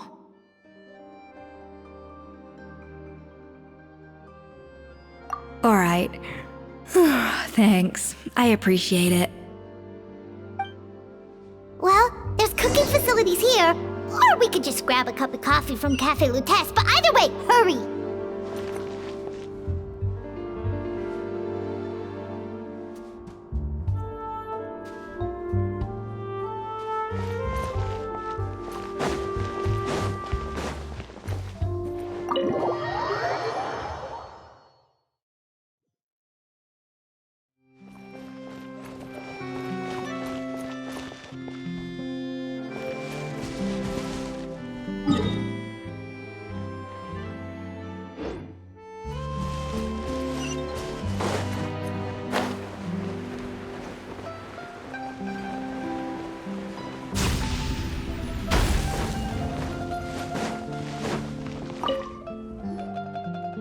Hello! What can I get for you?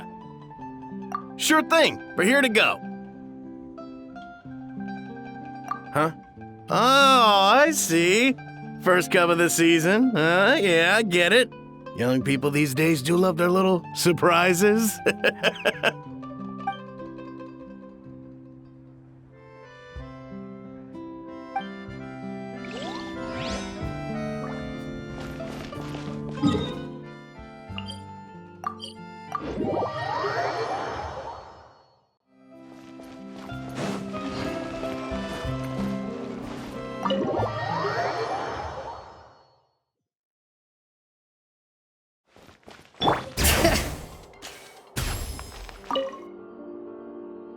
Coffee.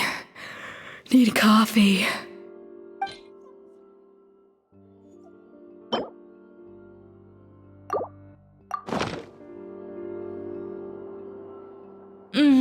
Strong, bitter coffee beans, transformed through expert brewing and balanced perfectly with rich, creamy steam milk. Wonderful.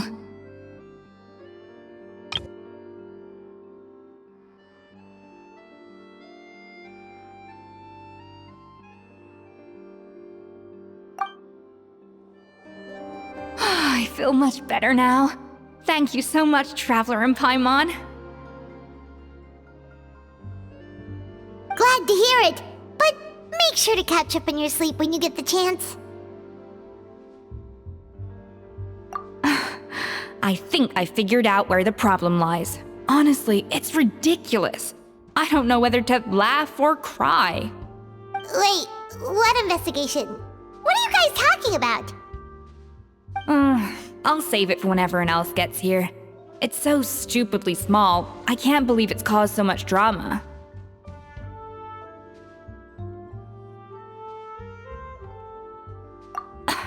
Yes, except my failures were stepping stones to success. Escoffier! Have you seen Savannah? Huh? No, not since yesterday. Why? What's wrong? After seeing her home yesterday, we were all a little concerned about how she was doing. So, I dropped by her place early this morning to check on her. Only to find an empty house with the doors wide open. I left Alphonse and the others to keep watch at her home, while I checked the Hôtel de Bord. I'm worried something bad might have happened. If she's not here, then where could she be? Boss, Escoffier, bad news. Alphonse? You're supposed to be keeping watch at Savannah's house. We were, but then, just after you left, we found this stuff in her house. Oh, looks like a map with a bunch of random places circled. What does it mean? Wait a second. This feels familiar. I'm sure these places are all connected somehow. Of course, from the Codex. They're all places that Modeste explored on his adventures.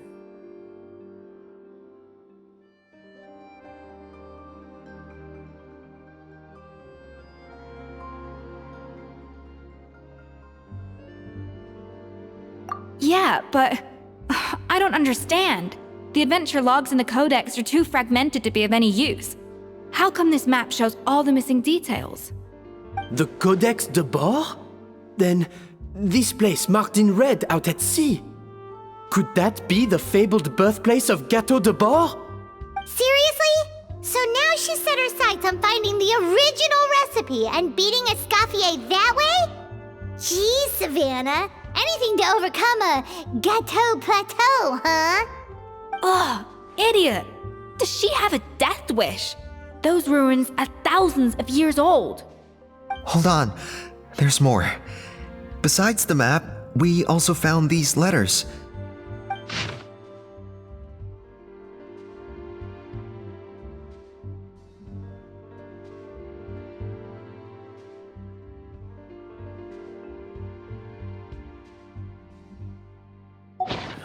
It was you. You let the Lumaline through, didn't you? It sounds like a threat letter. Does this mean that Savannah was responsible for the safety incident? And not Monica after all? Retrieve the codex by any means necessary. So the cooking contest and the cheating. Someone else was behind her pulling the strings?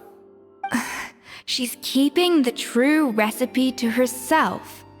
Ugh, this is all such a mess. Paimon needs a second to process this. First, we thought that Savannah forced Monica to cheat in the cooking contest. But now, it turns out that someone else forced Savannah to force Monica to cheat?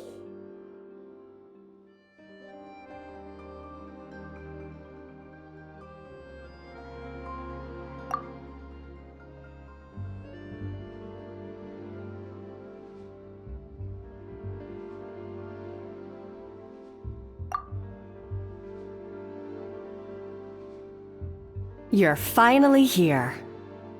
Of course. I should have put two and two together as soon as I read your threat letter. The food safety incident, the demand for a cooking contest, the instruction to blackmail Monica, even the suggestion that Escoffier was keeping secrets from me. It was all part of your grand plan, wasn't it, Monica?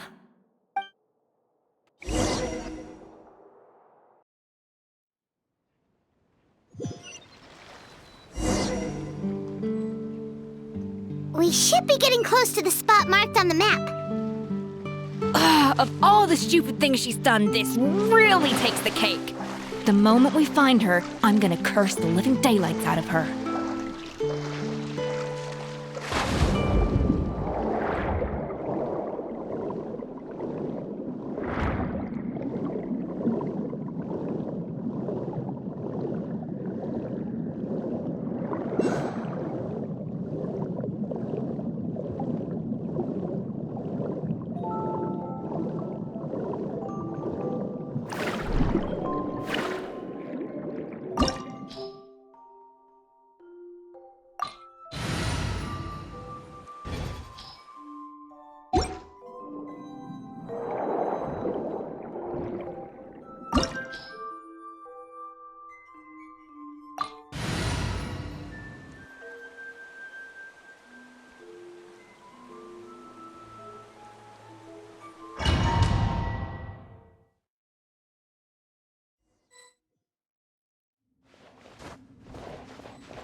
Whoa, this place looks like an underwater restaurant, doesn't it?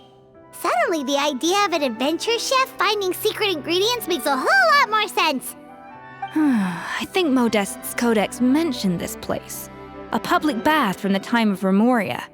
So yeah, definitely the kind of place that would have served food and drinks. blubber beasts have come to join the party? How did they get here?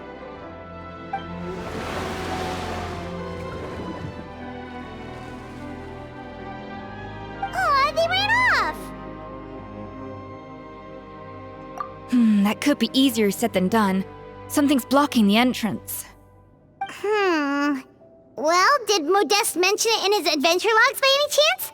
They must have gotten through somehow. Good point. Yes, that's right. It's coming back to me now. We prepared a banquet for our shy little guests, and as the food flowed away on the current, they broke into a joyous chorus, and the path opened to us.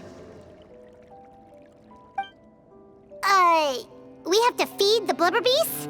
With what? There's nothing here besides rocks, romaritime flowers, and lumitoile.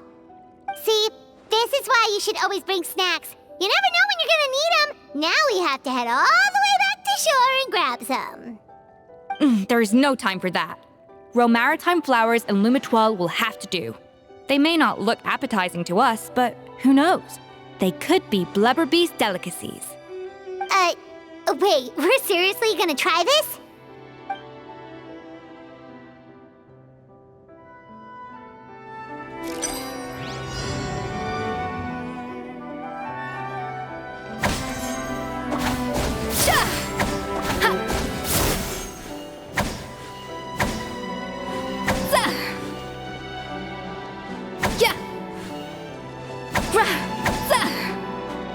Off to the freezer!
Beasts or not, are we sure this stuff is edible?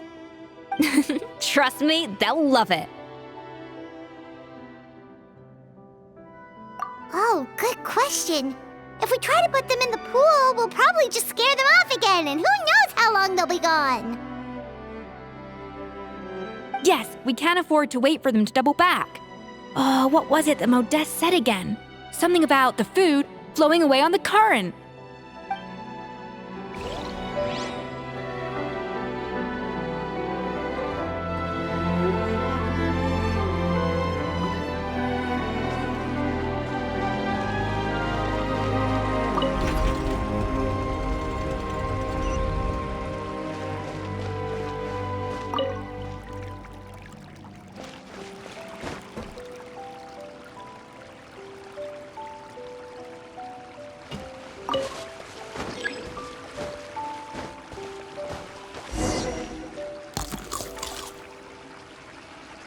Wow, it's really singing! It must taste better than Paimon thought!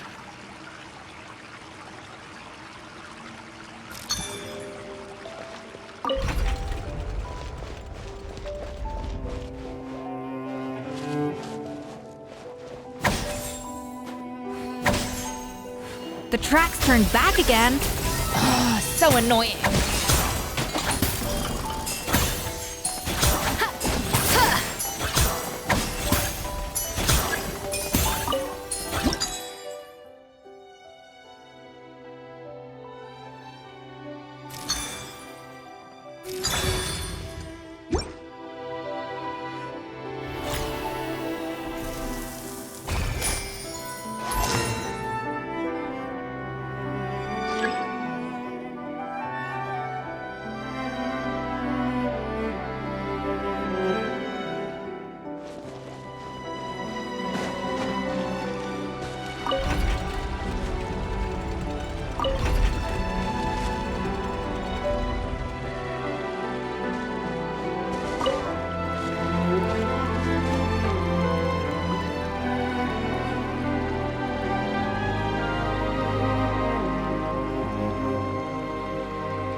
open.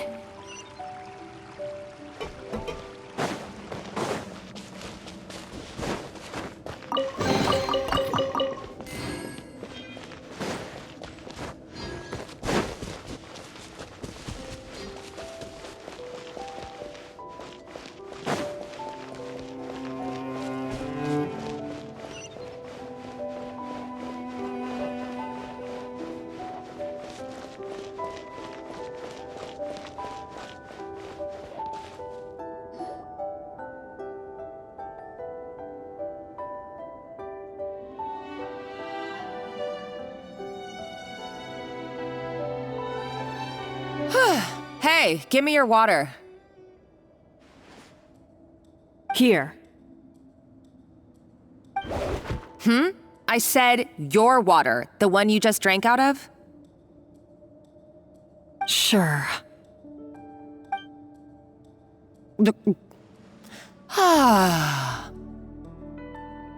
All those years slaving away under Escoffier, and then you. Today, it's finally paying off. Not only have I found the ruin that Savelli kept hidden, but I also get to boss you around like my little lapdog. Hey, go scout ahead for me. If we need to do any more blast tunneling, I want to know where to lay the explosives. Did you not hear me? Get going. Why don't you do it yourself? Oh, when did you learn to fight back? You're always so compliant when I give you instructions by letter. That's because you threatened to expose me for the Lumiline incident. I swear, if I'd known what you were planning, I'd never have... Ha! Don't be so self-righteous. Admit it, you've always been jealous of Escoffier. That's why you lapped up everything I told you. You were terrified of her finding out about your part in the Lumiline incident, and you resented the way her reputation hung over you. So you jumped at the chance to convince yourself that she was the villain, that she deliberately hid her secret recipes from you just to hold you back. It was the only excuse you needed to justify getting back at her. First, idolization, then jealousy, suspicion, and self-deception. That's what this comes down to. It was the same story with Savelli and my ancestor. He offered Modeste his friendship only to murder him out of vanity. He promised to explore the world with him, only to later destroy all records of their adventures. It's a miracle I even found this place. You have no idea the countless hours I spent piecing it all together. So you see, you're no better than Savelli. If you can't beat him, betray him, right? I am no Savelli, nor will I ever be. Oh, put a lid on it. You really think you can absolve yourself of your vindictive and jealous behavior now? Just because you finally realize that Escoffier never kept any secrets from you? You didn't show any remorse when she left, or in the cooking contest. Why start now? You have no right to redemption. You're right. I don't deserve her forgiveness. But I am done being bullied into submission by you! Ooh, feisty. But you should watch your tone. Talking to me like that could get you in big trouble. I somehow doubt that. Since I poisoned both our water bottles. What? Ever since I learned the truth. I've been biding my time, waiting for this moment. You've played me like a fiddle for so long, and now this is payback! But you drank it too! It's what we both deserve. This is the price we must pay for betraying Escoffier.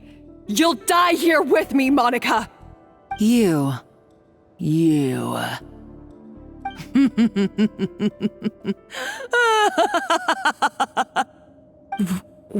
What's so funny? Oh, you're too much. I thought I'd play along for a bit just to amuse myself. You gave a very rousing performance. I saw your dumb plan a mile off. There's no poison in these bottles, just clean, fresh water. No. Revenge is a dish best served cold, you know? Did you really think your half-baked plot would fool me? You're a lousy chef, and you make a lousy villain, too. A complete waste of space. No wonder you never amounted to anything. Everything I ever did was a failure. And now, I failed again, for the last time. Hey, why don't you try your hand at being a comedian in your next life? You got a good laugh out of me. But now the show's over. You should have just done like I asked, Savannah. All I wanted you to do was scout the ruins for me. But you had your chance, and now it's time to say goodbye. Stop right there! Let her go, Monica! We've got you surrounded! Escoffier? Ugh, looks like I'll have to keep you around for a little longer. You can't! Stay back if you want her alive! Escoffier and the Traveler. I can't take you both on in combat, but if you so much as flinch, I can end Savannah's life in a heartbeat. Monica, what are you hoping to achieve by this? You're about to commit murder, and for what? A recipe? A recipe? You chefs are all blinded by your myopic focus on kitchen affairs. Well, some of us actually have bigger fish to fry. Modeste had a secret. The truth behind his so-called genius, the je ne sais quoi factor in his Gâteau de Bourg, and it's right here in these ruins. Are you serious? You're here because of a Gâteau de Bourg obsession? You've gone completely mad! I couldn't care less about the cake itself. No, the real treasure is the secret ingredient that Modeste sourced from these ruins. He and Savelli were fools. A priceless treasure of Remoria in the palms of their hands, and they thought, ooh, this would go great in our cake mix. We're talking about a powerful stimulant that also sharpens the senses. That's no cooking ingredient. It's a groundbreaking drug. That's right, I've done my research. It was a drug that Remoria developed for their war machine. I could make a killing by selling it to the treasure hoarders or the Fatui. Will you listen to yourself? You're completely delusional. My eyes are wide open. Just wait till I get my hands on this treasure. You'll see what a fool you've been.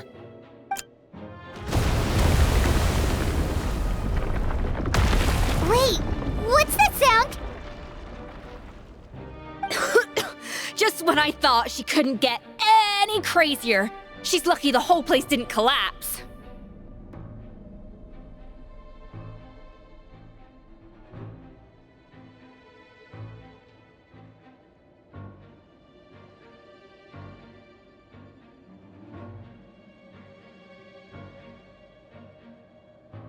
Uh-oh, Savannah's gone too! Monica must have taken her.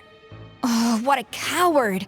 She's only taken her hostage because she knows that she's no match for you.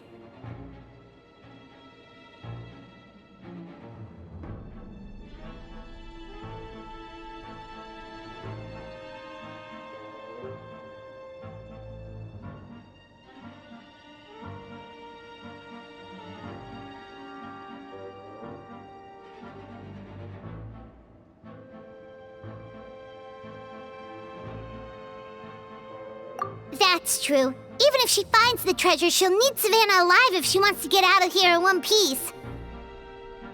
Oh, well, our path's been blocked, so let's look for another route.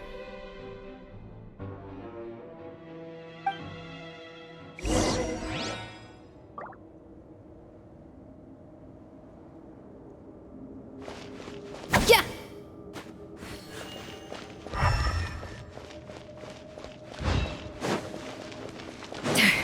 The water looks pretty deep here. Maybe it leads somewhere.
Probably awakened by the explosion just now.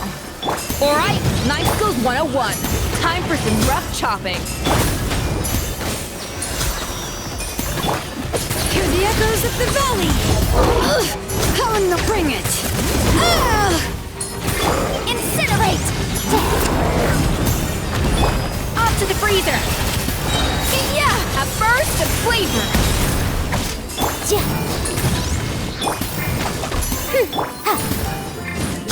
Time for your rain!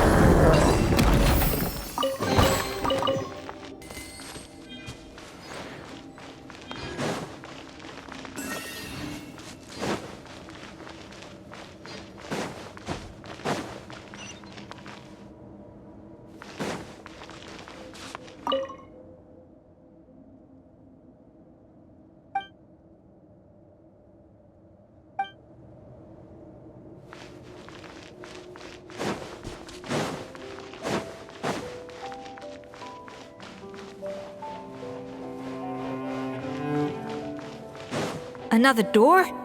Guess we need to prepare another feast for our guests.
It seems to really like the texture of Rome maritime flowers.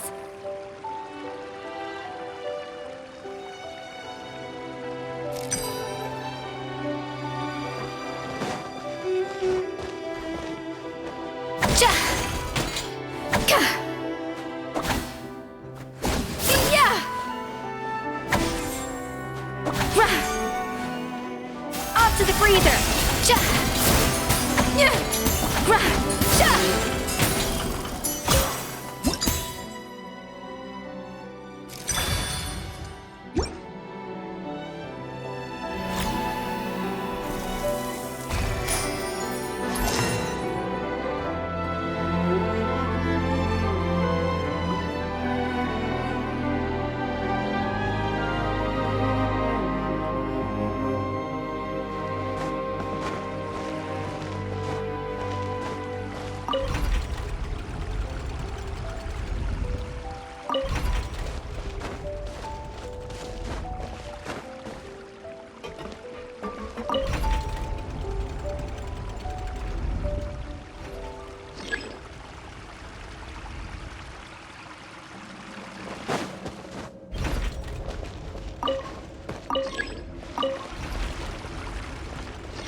Defrosting! Boom!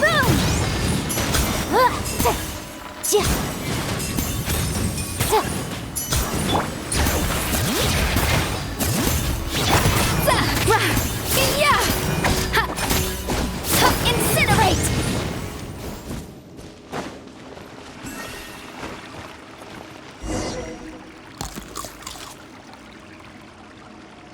I never knew you could process Lumitwol like that. Alright, I've got to jot this down. Lumitwols and maritime flowers. This could open the door to a whole new world. Yep, that's literally the plan. Wait, hold on. Which door are you talking about?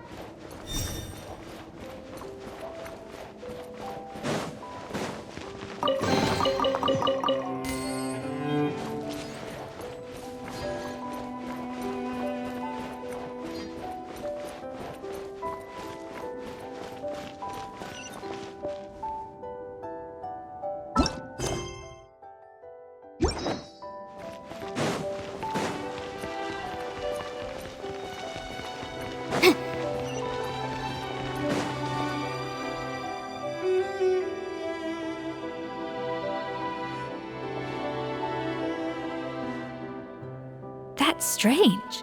These don't look Grimoirian to me. More like last century Fontaine.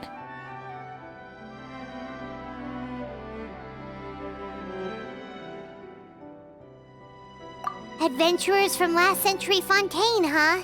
Oh, Modeste and Savelli, do you think they camped here? By the looks of it, this was a one-person camp. They adventured together, but maybe one of them came back alone at a later date. Huh, you really think so? Trust our adventurers' instincts. We're pros at this stuff, just like you're a pro in the kitchen.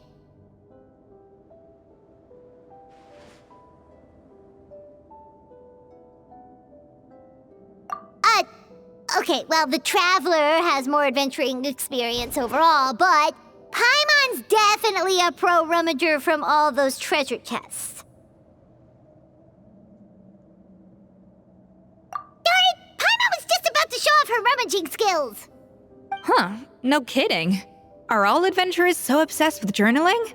I mean, I guess I take a lot of notes when I'm cooking as well, but I thought that was just me. Anyway, let's find out who was here. It's been years since I've last visited these ruins.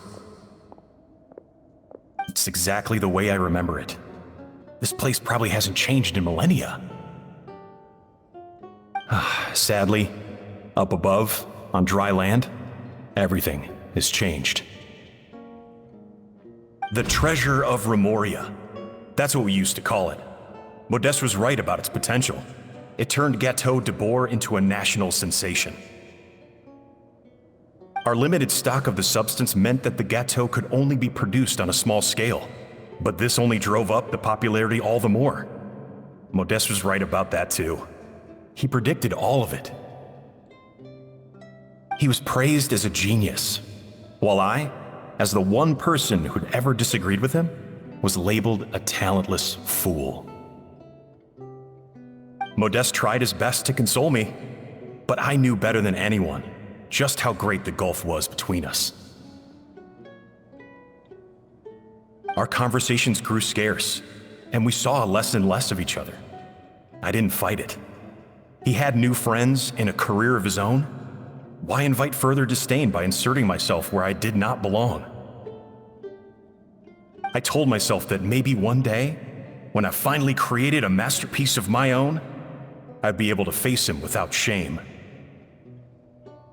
Or maybe one day, when I've put these feelings of self-loathing behind me, I'd be able to ask him with a smile on my face, how about we go on one more adventure, for old time's sake? Unfortunately, that day will never come. So it was Savelli. From the sounds of it, he came back after Modeste had already died. I always thought it was just a legend. But if it's true, then this must be the place where they found their secret ingredient, the birthplace of Gâteau de Bourg. In that case, what does that say about the death of Modeste? If it's all true, maybe Savelli really did have something to do with it. The taste of Gâteau de Bourg has changed. Modeste was convinced of this, even though everyone swore they couldn't tell. Being the perfectionist that he was, he refused to accept even the slightest flaw in his work. He stopped all sales of the product, locked himself away in the kitchen, and worked day and night, vowing to find out where he had gone wrong. But as he baked and taste tested over and over again, he found he only strayed further and further from the original taste. It was only when he was sipping on coffee one day and realized he could not taste the bitterness that the truth finally dawned on him. What had changed was not the gâteau, but his sense of taste. The treasure of Remoria stimulates the senses, taste included, and invigorates the spirit. In the short term, it offers people the ultimate gourmet experience, but in the long term, it dulls their senses entirely. In hindsight, it made perfect sense. After all, why would a culture that sought liberation from the constraints of their bodies care for the loss of their senses? But we realized it too late. We were just too late. Over the course of his many culinary experiments, Modeste exhausted the remaining supply of the treasure of Remoria. He consumed it all himself. The finest culinary talent of his generation now faced a future in which he would never be able to taste anything ever again. Finally, in despair, he took his own life. And because we had become estranged, I could not be there to stop him, to offer some words of comfort, or even to say goodbye. Yet despite everything, he sent me his final letter. The treasure of Remoria? Guess Monica was really onto something. It really was a kind of drug. So, Modeste chose to end his own life. Then, why all the rumors that Savelli murdered him? Also, neither the Codex nor any other contemporary records make any mention of the treasure of Remoria. It's almost as if someone deliberately erased it from history. Modeste told me everything in his final letter. His was a tale of how even a genius could fail, and how much more devastating it is when it happens. Did he hope I would gain some personal catharsis from knowing the truth? Or maybe he wished for me to warn the public about the dangers of Gâteau de Bourg, proving that I had been right all along. But if the public ever learned how Modeste's greatest triumph became his undoing, his fall from grace would be swift and merciless. 1 minute a genius, the next a joke. It would surely spell the end for his restaurant, too. What would be his legacy then? How would future generations view everything we built together? I fear the scorn I have faced these last years would pale in comparison to the scorn shown to him by the history books. I cannot let that come to pass. I will do what I must to protect his name.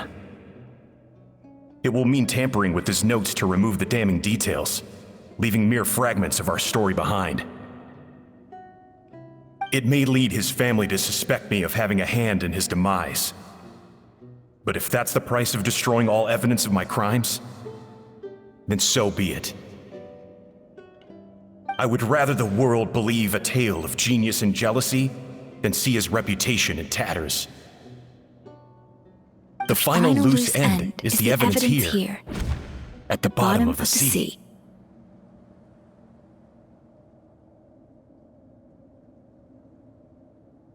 Huh? What's wrong? Didn't we say Savannah should be safe for now? So we thought, but if Monica finds out what happened to the treasure, there's no telling what she might do.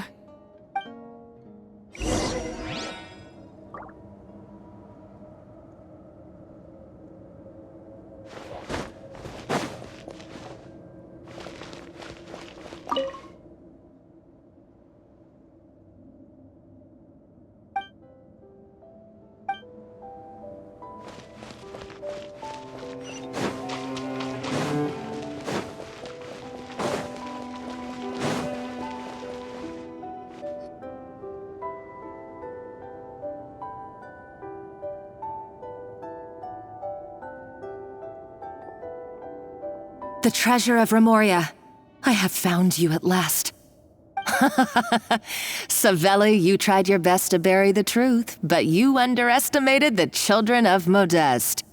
Some fragments of his diary escaped your clutches, and we have held on to them for generations. But I have to thank you too, Savannah. Without your help retrieving the codex, and with it the last piece of the puzzle, I may never have found this place. But now, finally, the secret to Remoria's military might is within my grasp. The treasure of Remoria is mine! Oh. It's empty. It's empty? Monica? Oh, we were seconds too late. Escoffier? What's the deal with that jar? Savelli's final act! He wanted to conceal the secret of the treasure forevermore and make sure it would never harm anyone again. So he came here after his friend's death and destroyed every last shred that remained. This can't be happening. All the years I spent piecing together the truth. All my painstaking planning. All that for an empty jar? Monica, don't do anything stupid. This ruin is more dangerous than you realize. Oh, shut your pie hole! Praise be to Lord Remus. You barbarian shall be slain.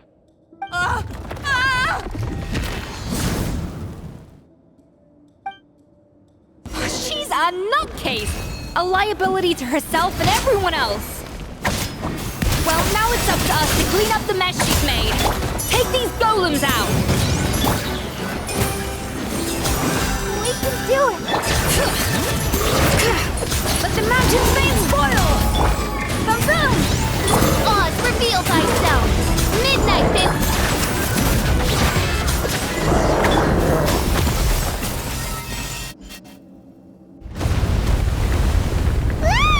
Why is this place still shaking?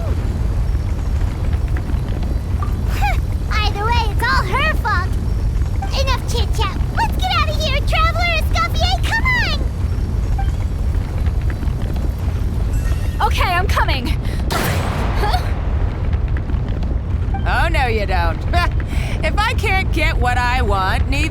any of you.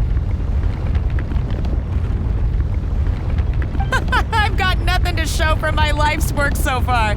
But if I can take another so-called genius down with me in my final moment, then it was all worth it. You're a psycho!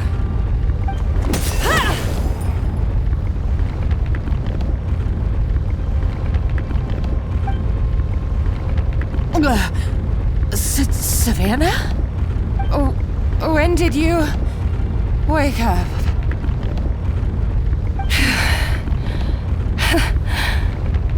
I may be a lousy chef, but it looks like I'm not a complete waste of space. Traveler? Okay, let's go!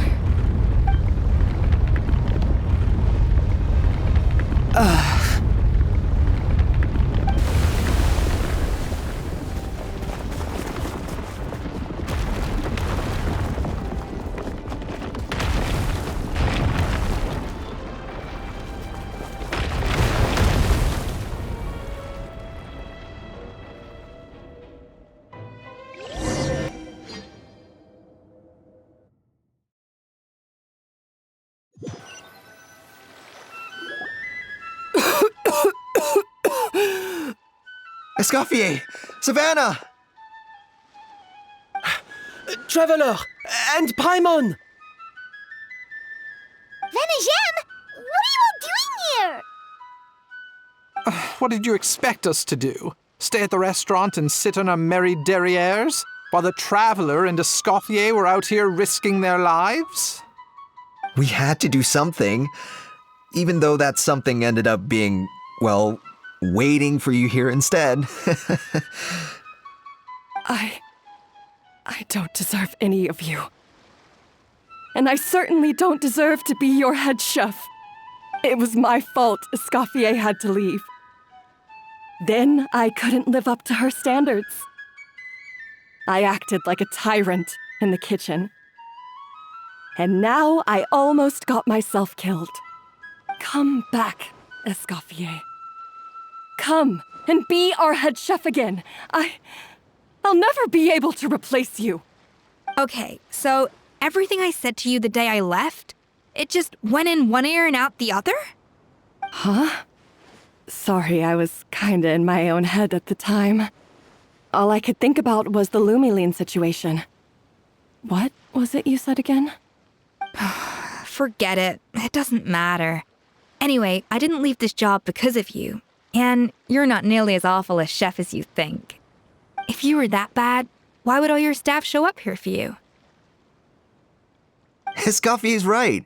Sure, you nitpick our work and get us to do things over a lot. But when it comes down to it, you're the one who's always doing whatever it takes to make sure the customers get served on time, every time. Things were pretty rough after Escoffier left, and Savannah's the only reason we've been able to make it through. Our customers know that Escoffier doesn't work for us anymore. But the fact is, they keep coming back. If that's not an endorsement of your work, I don't know what is. At the end of the day, we're all human, and we all make mistakes. All we can do is recognize where we get it wrong and do our best to improve. That's all that's humanly possible. No, I get what you're saying, but what I did to Firmin and to Escoffier, it's unforgivable. Well, about that, there's someone else here to see you, Chef. It's been a while, Chef Savannah. Firmin? I'm so sorry. I put far too much pressure on you. And the way I stubbornly refused to go and see you after you fell ill. There's no excuse. But I'm too late, aren't I? The damage is done. I heard that you can't even hold a kitchen knife anymore. Actually, I think I'm going to be just fine. Huh? We thought Firmin's problem was purely psychological in nature. But after the threat letter came to light, it got Firmin thinking. And then he remembered the tea that Monica used to give him every night. And as it turns out, she was lacing it with Lumaline the whole time. No way! Doesn't that cause nerve damage? It can. High doses pose a risk of serious nervous and sensory complications. But if you calculate the dosage carefully, you can control the extent of its effects. A small dose might simply make a person more emotional, whether that means more fragile or more hot-tempered. No wonder it seemed like you'd lost your edge. I asked my friends at the Fontaine Research Institute about it. They said that with the low dose I was taking, the risks are pretty small. They also fixed me up with some meds and said I should recover in no time.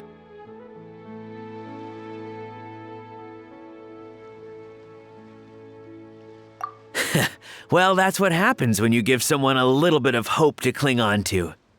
There's more. We believe that Firma was likely not Monica's only victim. You mean she poisoned me too? Oh, so that's why Savannah's been so irritable this whole time! Let's not be too quick to blame everything on the Lumaline. That stuff can only amplify what's already there. So tasty food will seem like the most delicious thing in the world, while food you don't particularly care for will become utterly revolting. So you better make sure you reflect on your behavior and apologize to every single person you've wronged. I will. I'm sorry. There's still one question that's really bugging me. Why is it that no matter what I do, my Gâteau de Bourg never tastes the same as yours? Is it just... is it because you're a genius and I'm not? It's because the heating element in your oven is broken, you silly goose. What? Huh?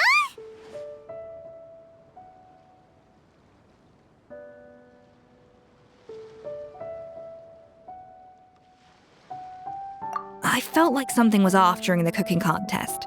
Once I got around to checking all the equipment, I noticed it right away. There was a half-degree discrepancy between the temperature setting and the actual temperature.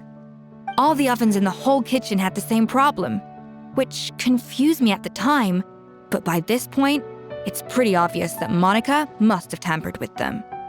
I would have figured it out the day of the bake-off, since the issue affected both our teams. But of course, Monica sabotaged mine so that could never happen. No. I spent so long trying to find out where I was going wrong, and then you pinpoint the problem in just one night? It all comes back to one simple, undeniable truth. You're a genius, and I'm just plain old Savannah. Oh, cut it out! Stop the woe is me act for a second and just think. I came up with this recipe. You don't think that might have something to do with it? Do you know how long I spent perfecting my Gâteau de Bourg? 3 years! 3 whole years! I know this dish inside out, back to front and upside down. And you've been head chef now for what, 6 months? If that? A couple hundred failed attempts, and you're gonna throw in the kitchen towel and declare you'll never be successful because you're not a genius. You clearly have no idea how many kitchen failures I've had under my belt, or just how long it took me to finally get my recipe to a level I was satisfied with. Genius or not, everyone makes mistakes. Modeste did, Savelli did, everyone does. You're only a lousy chef if you don't face up to your mistakes, learn from them, and then keep chipping away until you crack the problem once and for all. Surely you haven't forgotten all that. You were no lousy chef back when I handed you the reins. I haven't forgotten.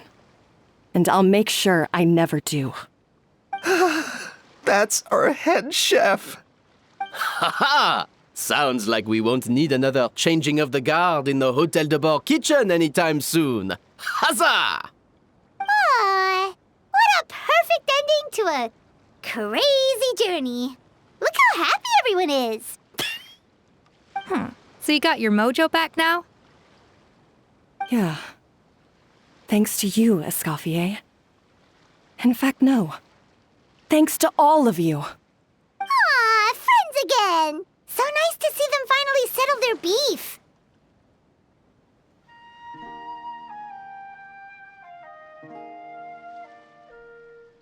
Good. So now that's out of the way. It's time for payback. You cheated in our last bake-off, and I demand a rematch right now. Huh?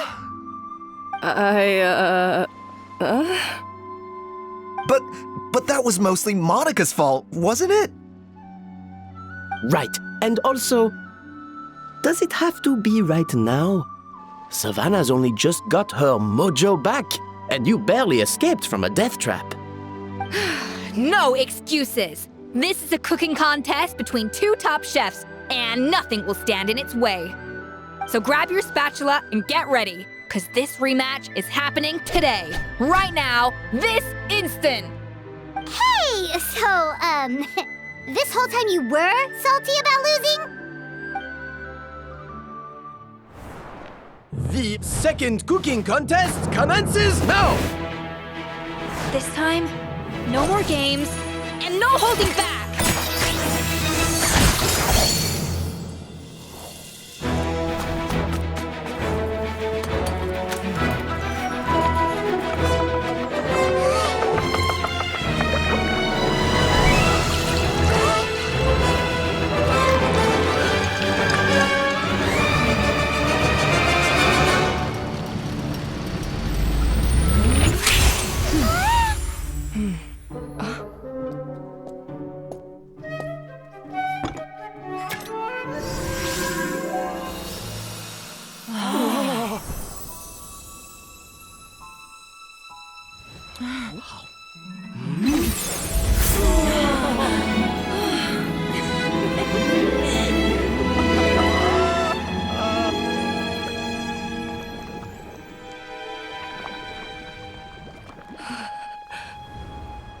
I feel like I don't have the right to be here. Hey, what are you so afraid of? You can't unbake it now. And if you don't serve it, then good or bad, you'll never find out how to improve. If you're too scared to fail, you'll never know what real success tastes like. So? Embrace your failure. Taste it. Digest it. That's the way to success. I don't know. Sounds like it's easier said than done. I'll do it.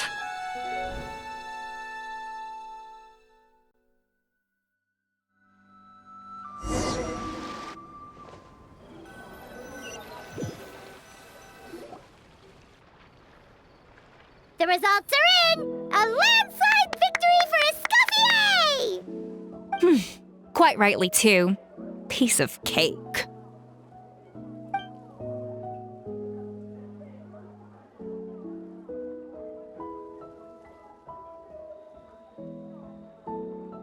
Oh yeah, look at that! Savannah looks pretty chipper too, considering she lost.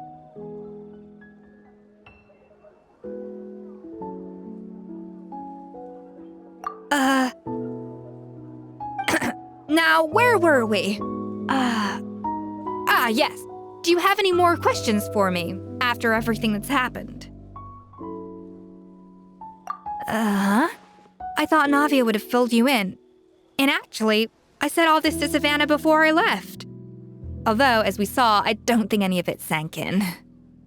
I had two reasons for leaving. One was the food safety incident, of course. But the other was that the Hotel de Boer had reached a point where it didn't need me anymore. So I decided to step down and look for new opportunities to improve myself. Improve how?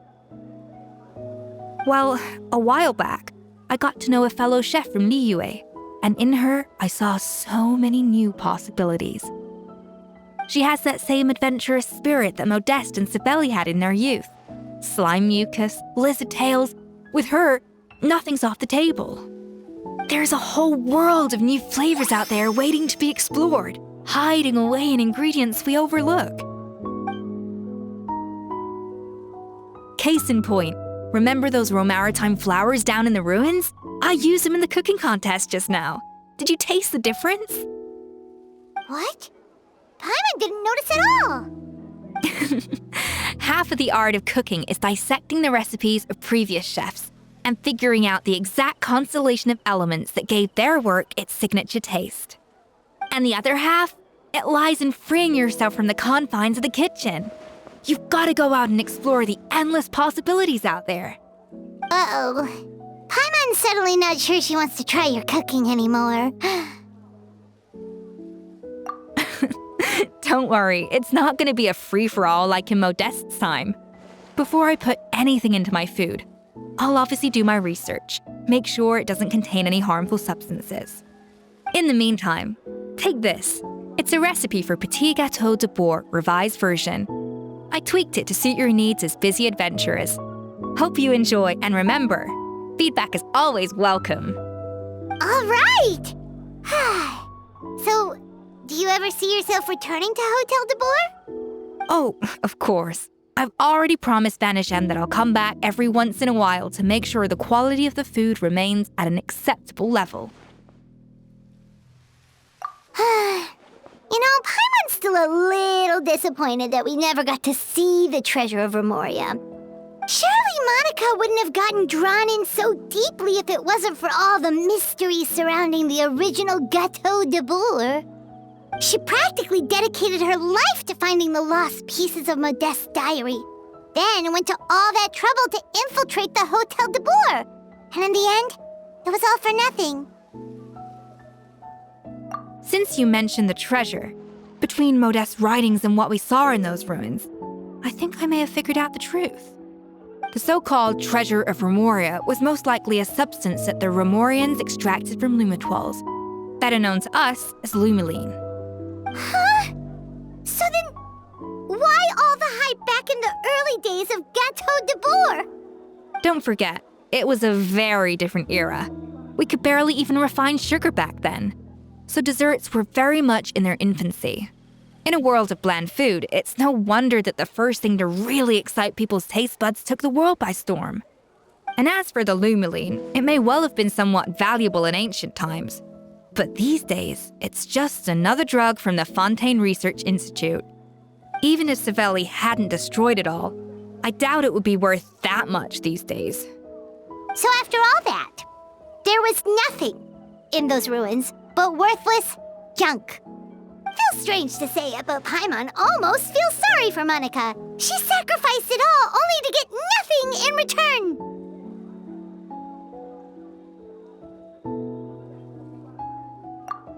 Hey! Huh? Navia? You just got back from that underwater ruin, right? Well, check it out.